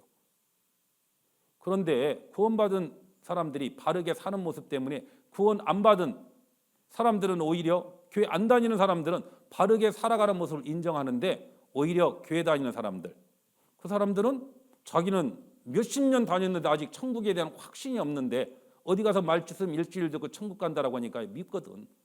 오히려 핍박하고 이단이고 뭐 별소리 다 합니다. 그런 것처럼 바울을 누가 핍박했느냐? 택하신 자, 바로 유대인들이 핍박했어요. 그런데 참고 그들에게 복음을 전했어요. 그리고 참고 복음을 전할 때 그리스도 예수 안에 있는 구원을, 그다음 뭐라고 되어 있어요? 영원한 영광과 함께 얻도록 하기 위해서 하나님은 우리에게 구원해서 천국에 보내줄 뿐만 아니라 영원한 영광을 주시기를 원해요. 영원한 영광은, 구원은 믿음으로 구원받잖아요. 예수님이 하신 일을 믿는 믿음으로 구원받지만 영광은 뭐와 관계되어 있습니까? 우리의 삶의 모습과 관계되어 있는 거, 우리의 선한 일과. 그래서 우리 구원받은 그리스도인들이 하나님 앞에 선한 일을 행할 때, 이 선한 일을 행할 때 뭐가 주어져요? 선한 일을 행할 때 영원한 영광이 주어집니다. 영원한 영광. 영광이 영원한 거예요. 우리는 몇십 년짜리를 위해서, 그렇죠? 아침부터 저녁 늦게까지 수고하고 일하고, 그래도 결국 7, 80년 살다가 다 끝날 것들이잖아요. 그것을 위해서 수고합니다. 그런데 하나님의 선한 일을 행하는 것은 영원한 영광과 관계되어 있거든요. 영광과. 어떤 사람 영광 필요 없어요, 그런 분도 있더라고. 무슨 의미입니까? 뭐 이런 의미로 했으면 얼마나 고맙겠어요. 주신 지옥 밑바닥에 빠져도 마땅한데 나를 구원해 주기 위해서 주님이 십자가에 돌아가셔서 용서해 주셨는데, 그 큰 은혜가 너무 크기 때문에 영광 상상하기도 어려울 정도로 그 큰 형벌을 면하게 해주신 것만 감사해서 주님을 위해서 사는데 무슨 영광입니까? 이런 마음으로 영광 필요 없어요 하면 얼마나 좋겠어요, 맞죠? 그런데 영광 필요 없어요 라고 하는 사람은 어떤 의미예요? 영광을 위해서는 뭐가 필요해요? 선한 일을 행하는 것. 선한 일을 행하다 보면 뭐가 따릅니까? 고난이라고 하는 게 따라요. 고난받기 싫다라는 뜻입니다. 하나님을 위해서. 하나님을 위해서 살기 싫다라는 뜻이에요. 말은 천국에 소망이 있다라고 하면서 하나님의 일을, 그 고난 받는 거 싫다라는 뜻은 뭐예요? 세상의 즐거움 가운데 살겠다라는 뜻이에요. 그게 얼마나 하나님 앞에 잘못된 모습일까요? 이 하나님의 영광을 위해 살기 위해서, 영광을 주기 위해서 하나님은 선한 일을 행하라고 한 거예요. 하나님 주실 영광과 현재 받는 고난은 좋기 로마서 8장에 비교할 수 없다라고 되어 있어요. 그 영원한 영광을 하나님 주시기를 원해요. 그러려면 하나님의 선한 일을 위해서는 주님의 몸된 교회 안에서 정상적으로 공급을 받으면 하나님의 선한 일을 행할 수 있고, 그리고 선한 일을 행하지 않으면 뭐가 있다고요? 구원받은 그리스도 잘못 살면 징계가 있는 거예요. 징계. 하나님은요, 구원받은 그리스도인이 잘못 사는 거 내버려 두지 않습니다. 그래서 구원받은 그리스도인들은 구원받은 게 확실하면은 징계는 있어도 멸망은 없어요. 그리고 구원받은 그리스도인들이 하나님 앞에 바르고 올바르게 살아가면 영원한 축복이, 영광이 주어집니다. 그리고 잘 생각해 봐요. 최고의 선한 일이 바로 복음 증거하는 일이었잖아요. 그 복음을 증거하기 위해서 얼마나 많은 믿음의 선진들이 그 눈물과, 그렇죠? 피를 흘렸는지. 그래서 우리에게 복음이 증거된 겁니다. 이제 우리도 복음을 전하기 위해서 우리의 눈물과 우리의 희생이 필요한 거예요.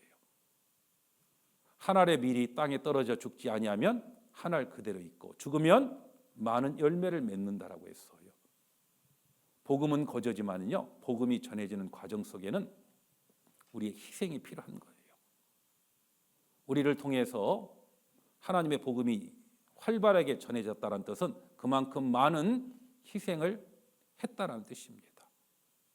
또 우리는 더 많은 곳에 복음을 전하기 위해서 또 저희들 큰 교회당을 좀 준비하고 있잖아요. 이미 계약금 치렀고요. 그리고 중도금을 이제 곧 치러야 됩니다. 많은 물질이 필요해요. 다 쉽지 않습니다. 어렵습니다. 그런 어렵지만은 세상의 것을 좀 누릴 수 있는 그런 기회가 있지만은 우리는 더 중요한 것, 더 귀한 것을 위해서요 포기할 수 있어야 돼요. 그래서 할 수 있으면은요 우리 학생들, 우리 은장의 어르신들도 그 건축원금에 다 동참했으면 좋겠어요. 휴대폰 뭐 요즘 뭐 100만 원, 200만 원 하잖아요. 그거 뭐 안 바꾼다라고 해서 뭐 큰일 안 나잖아요, 맞죠? 그거 바꾸지 말고 피자 한 판 덜 먹고 우리 학생들은 그래서 헌금하고 우리 은장의 어르신들도 마찬가지입니다. 아끼고 아껴서요 진짜 최선을 다해서 복음을 증거하는 일을 위해서 우리 마음뿐만 아니라 기도뿐만 아니라 우리의 물질도 드릴 수 있어야 된다고 생각합니다. 그래야 하나님의 역사가 나타나요. 세상의 모든 수고는 헛되지만 주님 안에서 수고는 결코 헛되지 않은 겁니다. 우리는 헛된 세상을 살고 있지만 헛되지 않은 것을 위해서 살아가는 사람이 바로 구원받은 그리스도인이에요. 그래서 이제 우리 구원받은 그리스도인으로서 더 많은 영혼들에게 복음을 증거하는 그 일을 위해서 수고하고 살았으면 좋겠어요. 그리고 마지막으로 오늘 전도집회 마지막 날이기 때문에 성찬식이 있는데요. 성찬의 의미가 무엇인지 잠깐만 생각해 보겠습니다. 이 성찬은 예수님이 우리를 위해서 당하신 희생의 의미가 무엇인지를 기념하기 위해서 있어요. 그래서 고린도전서 11장에 보면은 떡과 포도주를 우리가 떼고 마시는데 이 떡과 포도주는 바로 예수님의 몸, 예수님의 피를 상징한다라고 되어 있어요. 그걸 기념하라. 성찬 예식을 통해서 예수님이 우리를 위해서 받으신 고난이 얼마나 끔찍했는지, 그리고 우리의 죄를 용서하기 위해서 그분의 보배로운 피가 흘리셨어요. 그걸 다시 한번 되새김질할 필요가 있습니다. 그리고 또 하나는 너희가 이 떡을 먹으며 이 잔을 마실 때마다 주의 죽으심을 오실 때까지 뭐 한다고요? 전한다. 우리에게 주신 최고의 사명, 가장 선한 일, 복음 증거하는 일이죠. 우리는 성찬 예식하면서 기도하셔요. 그리고 우리 주위에 아직 구원받지 못한 영혼들, 그들에게 어떻게 복음을 전할지 다짐하십시오. 그리고 구원받은 그리스도인들, 사람이 자기를 살피고라고 되어 있죠. 내가 하나님의 자녀로서 그리고 의인으로서 과연 내 삶이 자녀다운 삶을 살아가고 있는지, 거룩하고 깨끗하게 살아가고 있는지, 혹시 내 마음속에 아직도 죄를 그리고 미워하는 마음이 있다라고 하면, 용서하지 못하는 것이 있다라고 하면요 합당하지 않아요. 예수님은 우리의 죄를 용서했고, 그렇죠? 기억지도 않는데 우리가 기억하고 용서하지 못한다라고 하면 합당하지 않습니다. 우리 자신들을 살펴봐야 돼요. 그리고 또 성찬식은 그리스도의 피에 몸에 참여한다라고 했어요. 참여한다, 동참한다라는 뜻이에요. 우리는 교회 안에서 구원받은 그리스도인은 외인도 선도 아니라고 돼 있어요. 하나님의 권속, 가족이란 뜻입니다. 그러면 하나님의 일을 위해서, 하나님의 역사를 위해서 함께 교제하고 함께 동참해야 됩니다. 지난 한 주일 동안 집회를 위해서 우리는 같은 마음으로 기도하고 같은 마음으로 동참했어야 돼요. 그렇지 않았다라고 하면 돌아봐야 될 겁니다. 그리고 이런 성찬 의미는 기억하고 기념하고 복음을 전하겠다라고 하는 다짐을 하고 자기를 반성하고 한 몸에 참여하겠다라고 하는 의미로서 성찬 예식을 하는 거예요. 그래서 성찬하실 때요, 먼저는 떡을 떼시고 그 다음에 포도주를 이제 마세요. 혹시 구원받지 않은 분들은요, 이 성찬 예식에 참여 안 했으면 좋겠습니다. 그리고 내 아직도 용서하지 못한 그리고 숨은 죄가 있다라고 하면요, 그걸 하나님 앞에 버리고 용서하는 마음을 가지고 성찬 예식에 참여하셔야 돼요. 아시겠죠? 예, 같이 기도하시겠습니다. 거룩하시고 자비로우신 하나님 아버지, 죄 가운데 태어나서 영원히 멸망받고 지옥에 갈 수밖에 없는 우리를 구원해 주기 위해서 예수님을 이 땅에 보내주셨고, 예수님이 십자가에 못 박혀 피 흘려 죽으심으로 우리의 모든 죄를 영원히 용서하시고 천국의 소망을 허락해 주신 하나님의 은혜 감사드립니다. 지난 한 주일 동안 하나님의 말씀을 통해서 하나님이 우리에게 주신 그 놀라운 사랑을 깨달아 알게 해주신 것 감사드립니다. 그 일을 위해서 수고하신 모든 형제자매들의 손길 위에 더 큰 하나님의 은혜와 축복이 있기를 간절히 기도하고, 참석한 모든 영혼들, 구원받지 않은 영혼들이 있으면 다시 구원받을 수 있도록, 그리고 구원받은 영혼은 더 하나님의 자녀로서 더 온전하고 올바르게 살아갈 수 있도록 은혜 베풀어 주시옵소서. 특별히 지금 이 시간 하나님이 명하신 성찬 예식을 거행하고자 합니다. 성찬의 의미가 무엇인지, 왜 예수님이 그 몸이 찢기셨고 피를 흘리셨는지 그 의미를 다시 한번 마음에 새기고, 그리고 그 주신 그 놀라운 사랑을 더 많은 영혼들에게 전하고자 하는 그 다짐을 하고, 그리고 너희는 세상에 빛이고 소금이라고 했는데 아직 우리 안에 잘못된 것이 있으면 버릴 수 있는 기회가 될 수 있도록 도와주시고, 그리고 하나님의 놀라운 역사에 함께 참여할 수 있는 마음 갖고 성찬 예식에 참여할 수 있도록 도와주시옵소서. 우리의 모든 시간, 모든 삶을 주님의 거룩한 손에 부탁드립니다. 우리를 사랑하시고 우리를 구원해 주신 예수님 이름으로 기도드립니다. 아멘.